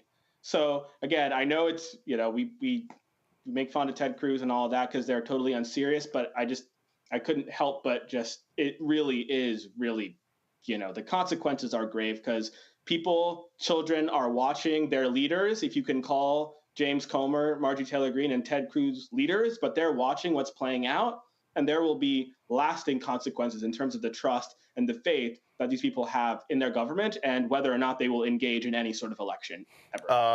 Well, they are who they are. All right, y'all, got to go to break. When we come back, Tech Talk, we're going to chat with Isaac Hayes III, the founder of Fanbase. He had a great conversation with Jermaine Dupri. And the issue of equity came up, and is one that I want to talk about, equity in the tech space. That is next, right here on Roland Martin Unfiltered on the Black Star Network. And I'm trying to decide, should I keep the hat on in the next segment? We'll see. YouTube folks, why y'all so slow hitting the like button? We should easily get 1,000 likes every single day. Hit the button, y'all. It ain't that hard. We had 725. We come back from the commercial break in 2 minutes, we should be at 1,000. So y'all, come on. Stop playing around. Hit the dadgum like button. All right. Also support us in what we do. Join the Bring the Funk fan club. Your check and your donations matter. You can send a check and money order, P.O. Box 57196, Washington, D.C. 20037, 7-0196. Cash App, $RM Unfiltered, PayPal, or Martin Unfiltered. Venmo's RM Unfiltered, Zelle, Roland at RolandSMartin.com, Roland at RolandMartinUnfiltered.com. Back in a moment. I was just in my backyard. I just said I was manifesting about life. I said, I would love to come back because it was a great time, and these kids need that right now. They need that male role model in the schools, I think. Even on TV. Yeah. Because people are scared to go into the high schools. The high school, you know what I mean? I would love to bring it back, and I think we could bring it back. What do you think? I think we'll ask the people. I want to ask your people. We'll do a poll. Y'all want to hang him, Mr. Cooper? Yeah, I say, let's go. We all look good. Holly looked good. Raven looked the same. Marquise, Don Lewis. It'd be funny to have the bullshit you see out there on TV now. God damn. What the fuck? What happened to TV? Damn. It's some. I'm like, oh my God.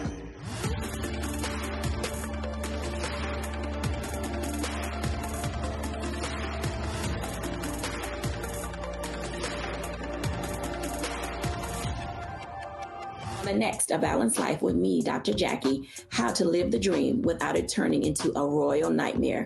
We'll meet an entrepreneurial couple who've been living the dream for nearly 30 years, and they're still going strong, speed bumps and all. I was all one trying to hold back, but he thinks he can do anything. He's like, no, we're going to do it. Let's do it. Let's just jump into it. And it has worked. It's a thing of beauty, literally.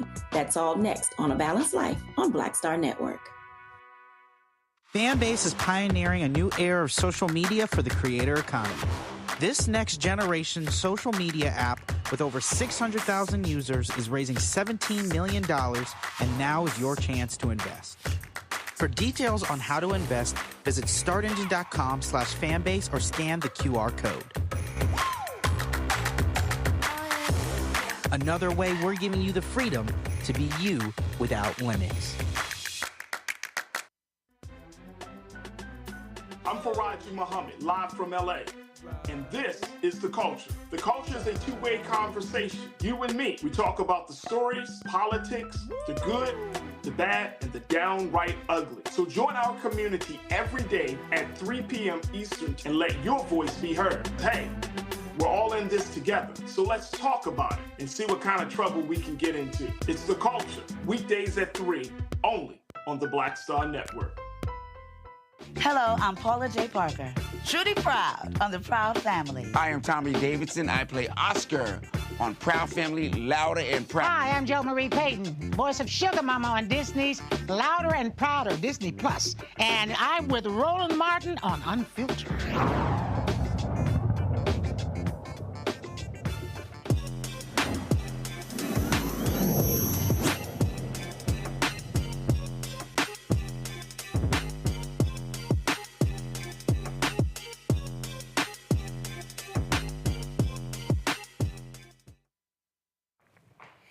All right, folks, welcome back to Roland Martin Unfiltered. So, one of the things that we try to talk about on this show is for us to have a better understanding of business and decisions that we actually make. And what we often talk about is that what's happening now in this social media space, Black people, we literally are making a lot of non-Black people rich. I mean, we over-index on all of the apps. When YouTube dropped, Twitter dropped, Facebook dropped, Clubhouse dropped, Vine dropped, Instagram dropped, go on and on and on. And we make these apps sexy. We make them rich. Just like it's a lot of companies, y'all. It's a lot of companies we've made highly successful because we buy their products. You know that? But then what happens is folk then turn around and then get mad when we don't get paid. How many times have y'all heard me say, it's enough with us being the show in the business and not the business in the business? Happens all the time. We all remember when Prince stood up at the Soul Train Awards and told everybody to keep standing, trying to explain to them about masters. Guess what? Sam Cooke understood that. James Brown understood that. We could go on and on and on. Some artists did that. But see, a lot of us, we want that instant gratification. It's a lot of music artists sign awful ass deals. Awful deals. Because they want to do that. If you read Luther Campbell's book, he talks about in his book how after he would do shows, he would be back there in the show counting out $20,000, $30,000, $40,000. And the other artists would come up to him and they say, Luke, what you doing? He said, man, that's called back of the room sales. See, a bunch of artists signed licensing deals where they handed them $2,500, $5,000, and this other company owned their merchandising rights. They took the $5,000, where Luke was in the back room selling his own shirts, his own hats, his own merchandise, and he was making that money every single time. But see, we fall for that. If you read Jack Newfield's book on Don King, he tells an interesting story. And y'all know I don't use the N-word, so I'm only going to use this word within the context of this story. So Jack Newfield talked about how Don King was cheating a whole bunch of boxers out of their money. And Don King realized he owed boxers $100,000, $200,000, $300,000. But see, Don King said, oh, this ain't no problem. All I got to do is give them a roll of money with a rubber band on it. He said, they're going to put that in their pocket, and they're going to get in their car, and they're going to drive to the neighborhood, and they're going to go to the restaurant and go to the bar, and they're going to sit here and pull that wad out. And everybody's going to be like, oh, man, you the man, you getting paid. Don King called that nigga rich. That was the phrase Newfield used in his book. In fact, Muhammad Ali was in a lawsuit with Don King. Don King owed Muhammad Ali about $1 million some odd dollars. So Don King knew, I ain't trying to pay Muhammad that money. So this was what he did. He went to a Muslim friend of Muhammad Ali's, gave him a briefcase, and the briefcase was filled with $50,000. He goes to the hospital. While Muhammad is in the hospital, the Muslim friend says, say, brother, this is not good. Two brothers fighting each other. And so Don wants to give this to you. And he opens the briefcase up, and he sees $50,000. Muhammad Ali goes ahead and accepts $50,000. Now, mind you, he was owed $1 million from Don King, but he flashed him the money. That's what they do to black folks in every single area when we talk about sports and entertainment. They flash us the money as opposed to the equity. And so, Isaac Hayes III, founder of Fanbase, was in a conversation with Jermaine Dupri. They posted on social media, and I saw that. We were going to discuss something else today. We were going to talk about AI. But I saw this, and I said, I think this is a much better conversation than that for today. And so, roll it. So if Casanat came to Fanbase and he got on Twitch, he can make more money than he making at Twitch than he make with you. He can make more money with you than he making at Twitch. I tell you how he could. I give him equity in the company. I give him equity in it. But that's a gamble. No, it's that's not like. Want to know why it's not? Does Casanat have the ability to move people where he wants them to move? I don't know if he knows. Yes, he does. When they went to New York City, tried to get away from PlayStation, and the motherfuckers mobbed the whole shit. Okay, you're right. That's right. Okay, so Casanat said, I'm over at Fanbase. I'm going to Fanbase, but he owns part of the company. Fanbase goes from 600,000 plus users to 1 million users in like 24 hours. That means then Fanbase becomes $1 billion company. Now, the same people that invested in all them companies, ripping all of that fail, look at me like, oh shit, we got to go get $100 million because he's about to blow up. It's like I always but that's you. But I'm saying yes, you. So how do we get Casanat that money though? That's what I'm saying. How do because they'll have equity. Because they'll have equity in the company. But equity. You know, equity. Wait. Hold on. I'm just going to tell you, equity to don't sound like money in the hand, right? Just like Magic Johnson, they offered Magic Johnson equity in Nike, and he signed to Converse, but he's a guy from Detroit that didn't understand the word equity. So that's all I'm saying. My phone going crazy. We're gonna have to do this later on. All right, but I'm just saying All right, so this is the conversation Jermaine Dupri was referencing about Magic Johnson. Watch this. Winning the national championship, and 3 companies came in: Converse, Adidas, and Nike. Nike was just a year or 2 old. Converse offered me the most money. So, you know, when you grow up broke, you take the money. Phil Knight came in and said, hey, I can't offer you the same type of money, but I can offer you stock. Wasn't trying to hear that then. I wasn't trying. I wasn't trying to hear that then. And I didn't know nothing about it. And my family didn't come from money. Yeah. See, that's one thing that hurt us sometimes. When you don't come from money, you don't know. I didn't even know what stocks was at that time. So I passed on the stocks. Can you imagine? 45 years, $5 billion that stock would have been worth today. But let me say this. When you don't know something, that's okay. It's when you know and then you make mistakes. I'm a person who live in the moment, and if something happened to me that wasn't good, I leave it in the past and I keep moving forward. That's who I am. No, doggone well. Magic still like, damn, I wish I had that $5.2 billion. Isaac Hayes III joins us right now. He's the founder of Fanbase. And Isaac, Magic just sat there and said, when you don't know, that's what makes it worse. The reality is, the brother who you were talking about and cats today, they know. It's all around. Everybody is talking about it. But the reality is, a lot of us want to go for that quick money in our hand, not realizing that if they are paying you X, they making 4, 5, 6, 10, 20 times more money, you making them rich. So the young brother you're talking about, he's huge on Twitch. How much is Twitch valued at? Twitch is valued at $45 billion. Whoa, hold up.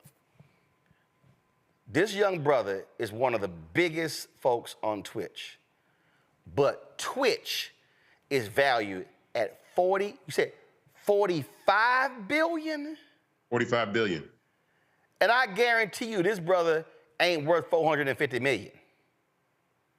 He'll get there. I think he'll get there, but he has to make the type of moves that I'm offering. He's going to have to do those type of deals. Something interesting. Somebody pointed out something interesting to me today about equity, in that there's another streamer, this kid named Aiden Ross. He's on a platform called Kick, and Kick gave him equity in the platform. He's white. He's a streamer. He has equity in Kick. Kai Cenat is on Twitch, which was already acquired by Amazon, but he's making a lot of money, and he has a very good split on the revenue that he brings in, but he doesn't have equity. And that is my point in introducing the conversation of equity, even with Fanbase raising capital. So let's be clear. Even even the round that we're raising on Start Engine, everybody that invests in Fanbase is getting equity. So equity is the word of the day. Whether it is offered in exchange for services and consulting for somebody that has a massive following like Kai Cenat, or whether anybody watching this program right now invests in Fanbase, you're having equity and ownership in a company, right? And so as time progresses, these companies grow in value. They reach enormous amounts of billion-dollar valuations in social media. Facebook is worth $2.2 trillion with a T, right? And so imagine, like I said, someone like Magic having that experience with 45 years of Nike stock going from 17 cents a share to about $100 a share and being worth $5 billion. Right now with Fanbase, equity is, right now, our shares are $665 a share, and we are valued at $160 million. But let's hypothesize, again, that Fanbase becomes worth $160 billion, which is half the value of Instagram, half the value of TikTok, and not even a tenth of the value of Facebook. That's still a 1,000x return on your investment. So if you put in 100,000, you get $1 million. You put in 50, you get 500K. You know what I'm saying? That's what would happen at an exit. So either we sell the company or whatever. So the importance of me bringing up the word equity for someone like Kai Cenat, he has an enormous amount of value that he can bring to any social media platform just by simply using the platform, right? And so him having equity will increase the value of the company that he's already a part of. And then he can still make money in other ways on Fanbase because the app is monetized. And so that conversation that Jermaine and I had, Jermaine is correct. And that a lot of people, and a lot of rappers, young people, they don't understand. They're so cash heavy that they don't understand that, you know, your money in music can run out. You can fall on hard times or whatever, but your portfolio of what you invest in, people like 50 Cent that made wise investments with Smart Water, right? Or someone like Nas that invested in Ring when it sold for like 1.2 billion to Amazon. He exited out of that company. Jay-Z has had exits from these companies. You've had, that was I forgot the company. Kobe Bryant did the exact same thing. When I think McDonald's and others were trying to sign LeBron James to a marketing deal, they said, wait a minute, hold up. So then he invested, I think it was a pizza chain, and again, equity stake in that. You talk about Diddy. Diddy had a marketing deal with Ciroc, not an equity deal. And so he had a marketing deal. And so Diddy took this brand, with Ciroc, and blew it up. And, he got paid well, but they got paid a hell of a lot more money. And what ended up happening? He sues them. They end the deal. Well, if he had an equity deal, they would have had to give him a much bigger payout. And this is why the ownership thing is so big. George Clooney, Ryan Reynolds, they had equity deals in tequila companies sold for a crazy amount of money. Reese Witherspoon owned her own production company, sold that production company for almost $1 billion. And again, a lot of us, we are getting excited about, I got a first look deal. I got a production deal. When no, it's about owning the content, owning it, having the equity stake, and hell, that thing is making money without you. Michael Jordan was able to buy the Charlotte Hornets because of and here's what's crazy. His mama is the reason he got that 5%. That 5%, Michael Jordan don't have 51%. And see, this is the other part of equity I think that's important. It's a lot of black folks who do think about equity, but no, I got to have 51%. I got to have 51%. Michael Jordan signed a deal, and his mama insisted he gets 5%. He took that 5% deal, and that's why he's now worth $2 to $3 billion as a result of his mama saying, no, we don't want just a check. We want 5% of everything sold with Jordan's name on it. Right. And cashed out immensely. And again, you named some smart African American people, but most of the people you're talking about are white entrepreneurs, white entertainers that are offered these deals. They're not offering equity deals to us. And the interesting thing about that is the amount of leverage that black culture has in influencing all types of businesses, whether it's music, fashion, TV, alcohol. Crazy. All of it, right? So the part about equity that's so important is that is our secret weapon against being able to blow these companies up. If people had equity in Clubhouse is valued at $3 billion. I think Clubhouse would be a much more successful app if they would have allowed people to actually have equity in the company rather than just, go and raise $100 million and $1 billion valuation and not even care about the users. And in social media, equity in social media is extremely important because it's really a cheat code, because it's the only business I know that you can actually increase the value by using it because you own it. So if you own shares in Fanbase, by telling people about it or using it, then you actually have, you're actually increasing the value of the company. So the more users we have, because again, social media apps are primarily based on the number of users you have and the number of monthly active users you have. So if you have large amounts of users, they can say, oh, you can make this amount of money running ads. So we already have a valuation of what the company could be and scale that.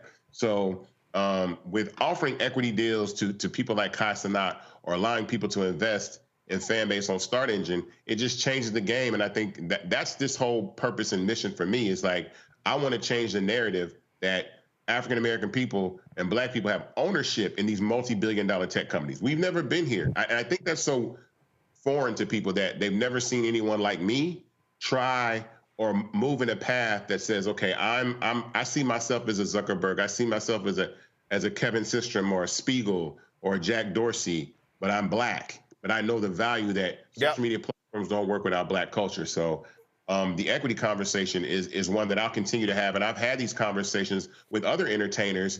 And a lot of times management is looking for the cash heavy side. And it's in tech because they don't believe, but they're missing the big point, which is like someone like Kai Cenat or someone like Cardi B coming to Fanbase would increase the value of the company immensely. But I wouldn't, if I was them, get your equity first and then come over to Fanbase. And for those of you that invest, there you go.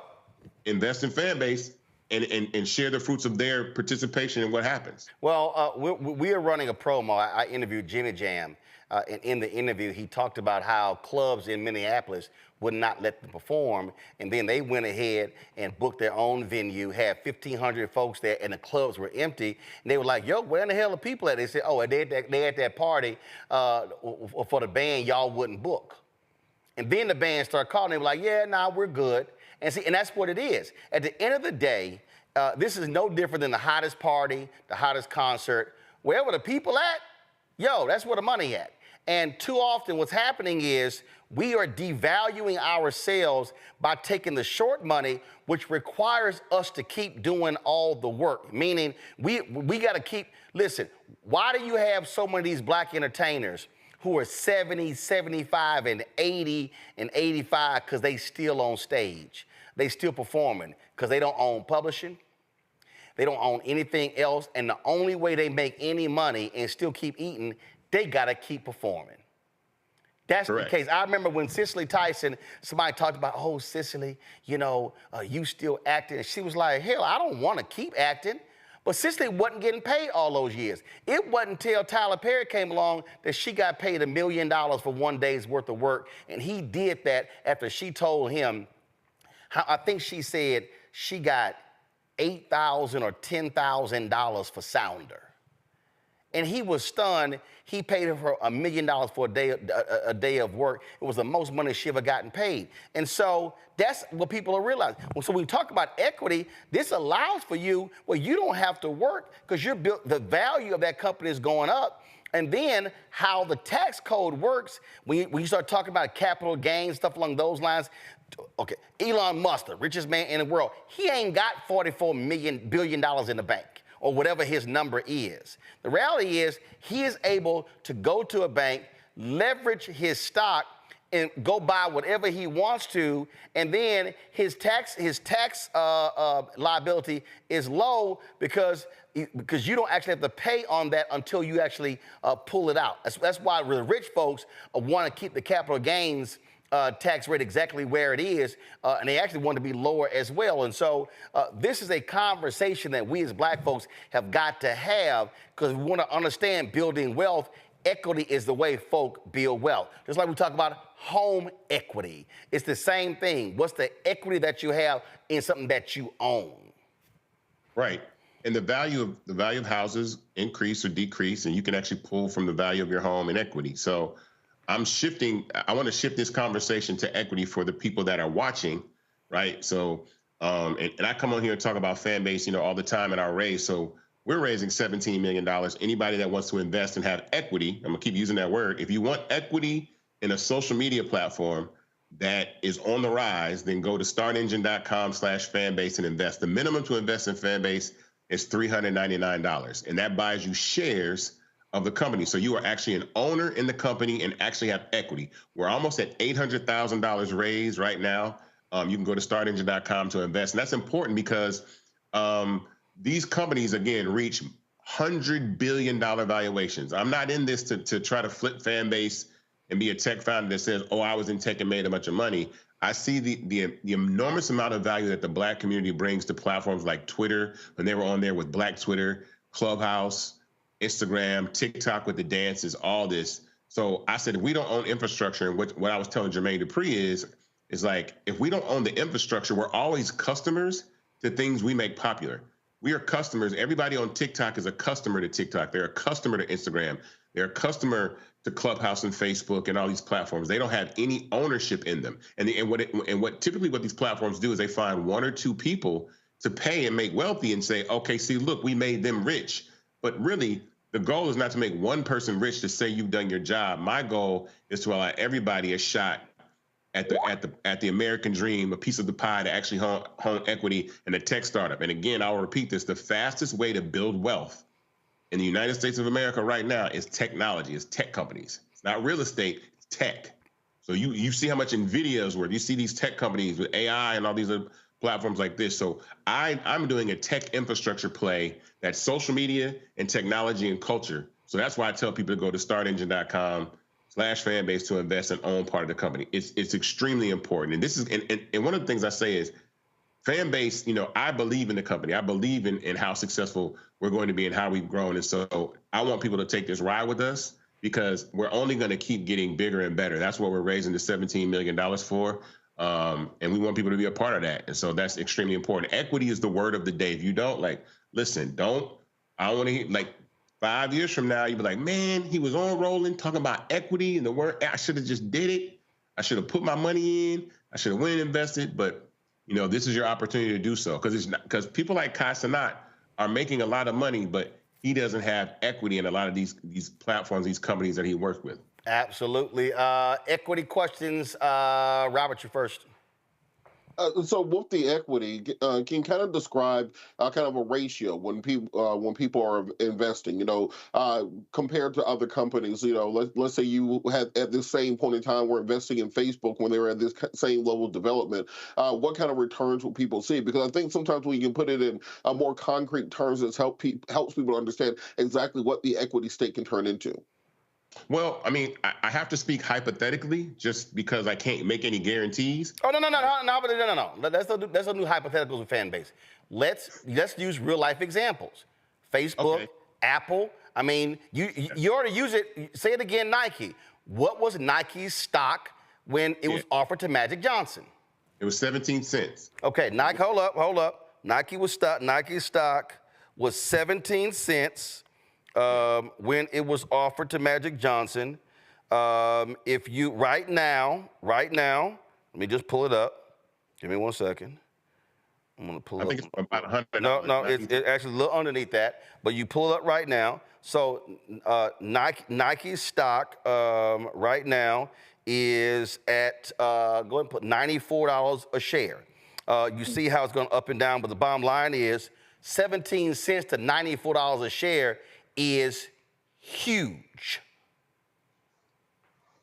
Yes, it's enormous. I think I want to say it's a 285x return. So I'll do this. I'll say this. When I first founded Fanbase, the company was founded at a $20 million valuation. We've gone from $20 million valuation to a $50 million valuation to an $85 million valuation to a $160 million valuation. So now Fanbase is worth 8 times what it was when people first invested now. Now, $160 million is a large number, but in the scheme of what tech companies is, when you think about Twitch is worth $46 billion, when you think about TikTok or ByteDance being worth about $350 billion, Facebook being worth $2.2 trillion, Instagram outside of Facebook is probably a $300 billion company. So the ability for Fanbase to go from 160 million to 160 billion is there. It absolutely is there. It's based on users, revenue growth, and someone that actually invested in the company can actually increase the value in that. So that would be Fanbase going from a $160 million company to a $160 billion company would be 1,000x return. So for every dollar you put in, you would get $1,000, right? At an exit, a liquidity event is what we call them. And so those are the type of gains that you can have. And that's my vision. I'm in this to build this company into a multi-billion-dollar company that turns multiple people into 100,000-aires and millionaires, and some people potentially into billionaires by using this model, because we weren't even able to do this. The average person was not able to do this before 2015. So that's why I tell everybody, take advantage of the Jobs Act and being able to invest in startups like this, not after they go public. So not after Nike goes public. Yeah. Don't invest in Fanbase after we're public. Invest in Fanbase today when we're a privately held company, that when we do get acquired, or we do go public, or we do a merger, that's when you see the biggest return on your investment. And that was one of the best things under President Barack Obama. Rebecca, equity question. Sure. So I'm thinking back to Kai Cenat. So Kai Cenat can literally stay on Twitch, but come over to Fanbase, use the same content, and then make money. But I'm also thinking of another example of DJ Academics on Rumble. He is making Rumble extremely popular. As far as I know, his deal doesn't include equity. So can you talk through what it looks like if someone from the culture comes into Fanbase and they're able to increase the valuation of Fanbase because of their popularity and their audience, who would then go to Fanbase to follow them? And before Isaac does that, here's what Rumble did. Rumble is a right-wing YouTube. It was created as a competitor for YouTube, right-wing. But then the folks are like, yeah, you know what? We can't just have all these neo-Nazis and other people on here. So what did they do? They went and got a deal with DJ Academics to do what? Bring his audience over there. And so his audience follows him, and so they're seeing him on there. He's driving massive signups as well. So what he's doing is he's actually making Rumble more popular. And you're right, they're giving him a nice check, but they're making the bigger money because they actually own the company. He's making them more popular and more valuable. Isaac? Yeah, so that's the capitalization table, the cap table. Those are words you're gonna hear all the time. Who's on the cap table? Academics is not on the cap table of Rumble. Kai Cenat is not on the cap table of Twitch. Aiden Ross is on the cap table of Kick. There's a difference. Again, I'm just saying that Jake Paul, Logan Paul, they're on the cap tables of a lot of these companies that they're involved with. They give these people equity in these companies. They give our young Black creators cash, money, which is cool, and they're gonna be handsomely paid. But the value that Kai Cenat brings, right, to anywhere that he decides to move, and I even said this on another post, I wouldn't even want him to leave Twitch. He doesn't have to leave Twitch entirely.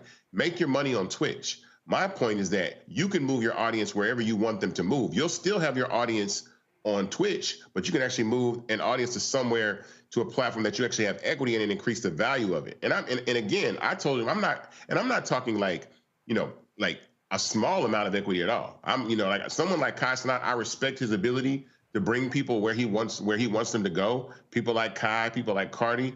I'm talking about definitely equity that can make them billionaires if the trajectory of Fanbase goes. But Isaac, but also Isaac, to add to that, that's also put in the deal. It's benchmarks. Hey, listen, that's the deal that Howard Stern has with Sirius XM Radio. There's a reason Howard Stern said later to terrestrial radio, people like, oh my God, you get a bigger audience.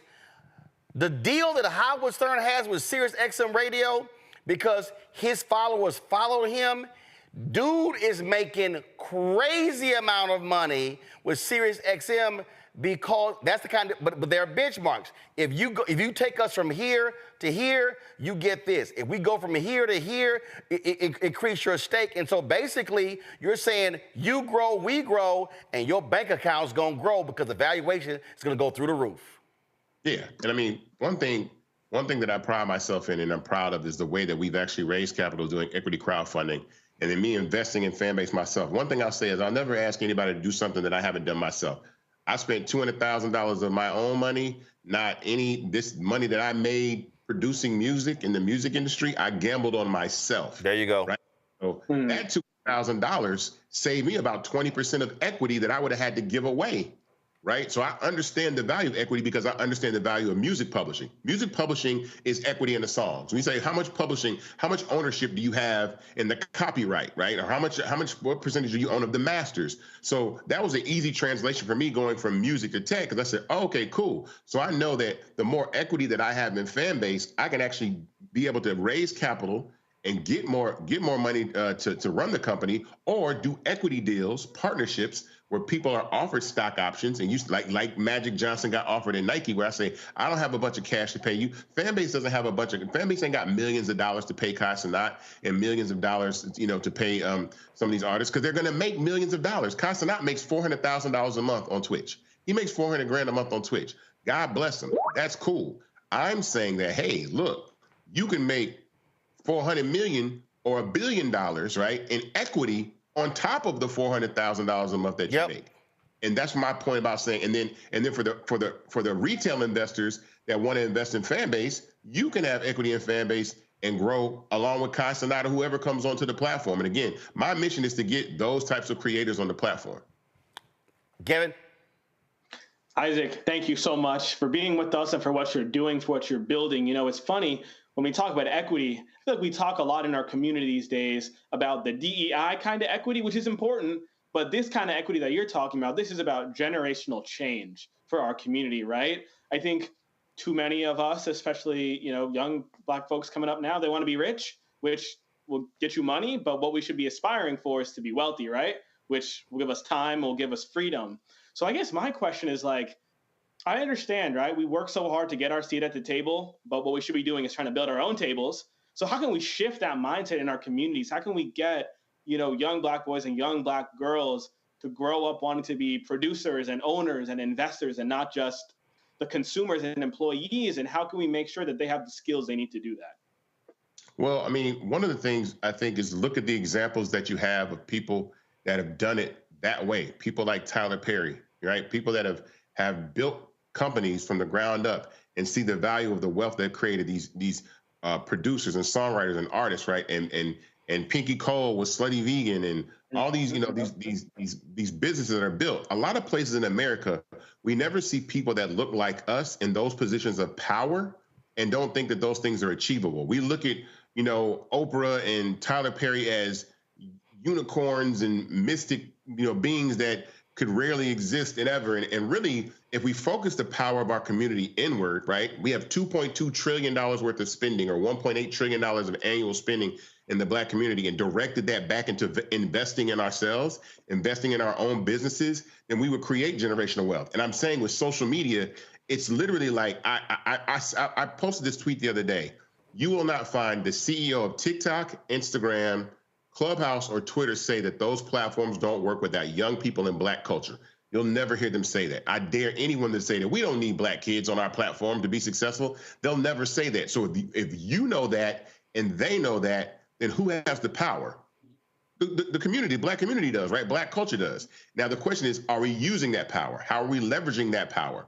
And I'm saying with Fanbase, by investing in the company and then coming over to the platform and using it, and that's not for Kai Cenat. This is for every single rapper, every single athlete, every single actor, actress, businessman, content creator. If all of you all went and invested in Fanbase and then came over there, now you own and you're able to monetize. The platform was built to monetize through subscription, which no other platform did the way that we do it before Fanbase. So now you can make money on the front end and then have equity on the back end. So this isn't a call just for Kai Cenat. This is a call for every single Black person that is watching this broadcast or will see this broadcast or see this video. Get your piece of a company that you can actually speak proud of, be a part of, use, help bring value to. That's what we have to do. We have to create examples. Fanbase has to be the example. Like Bob Johnson made the most amount of black millionaires ever when he sold BET. I keep saying I want to obliterate that record. I want to make so many millionaires. Fanbase has over 14,000 investors now, about 15,000 investors now. My dream, my legacy, I want to be standing in a room with 15, 20,000 people one day, and Fanbase is acquired or Fanbase goes public, and everybody that's behind me is a millionaire, multimillionaire, billionaire. That is my vision. That is my goal for Fanbase. That's why I'm doing this. I'm doing this to create generational. It'll be the largest distribution of wealth in the black community in the history of the country. If and when Fanbase exits at an IPO or an acquisition, it will be the largest distribution of wealth to black people in the history of the United States of America. Bob Johnson was the last one. I'm going to do the next one, and it's going to be bigger because all of us are going to own part of a company and leverage our culture to blow it up. And then we do it all over again. Okay, we did it once with Fanbase. Let's go do it with a movie studio. Let's go do it with all the things that we can do. Let's go do it with an automobile company. Let's go do it with an airline. We can do this. We can leverage our culture to create generational wealth. And that's what we have to do. We can't keep leveraging our culture and giving it away to these other platforms and then getting little one-off paychecks to be ambassadors and brand ambassadors and spokespeople and all that kind of stuff. Meanwhile, the people that own these companies are putting their great-great-great-grandchildren in positions of wealth that aren't even born yet. That's my idea of this. Hey, folks, equity. And when we talk about, this is the last point here, when we talk about ownership, the greatest mistake that I believe that we make as black folks is that we believe we have to own the whole company. Ownership means I have an equity stake in that company. Jeff Bezos got billions. He does not own 51% or 100% or 40% of Amazon. His money's in stock.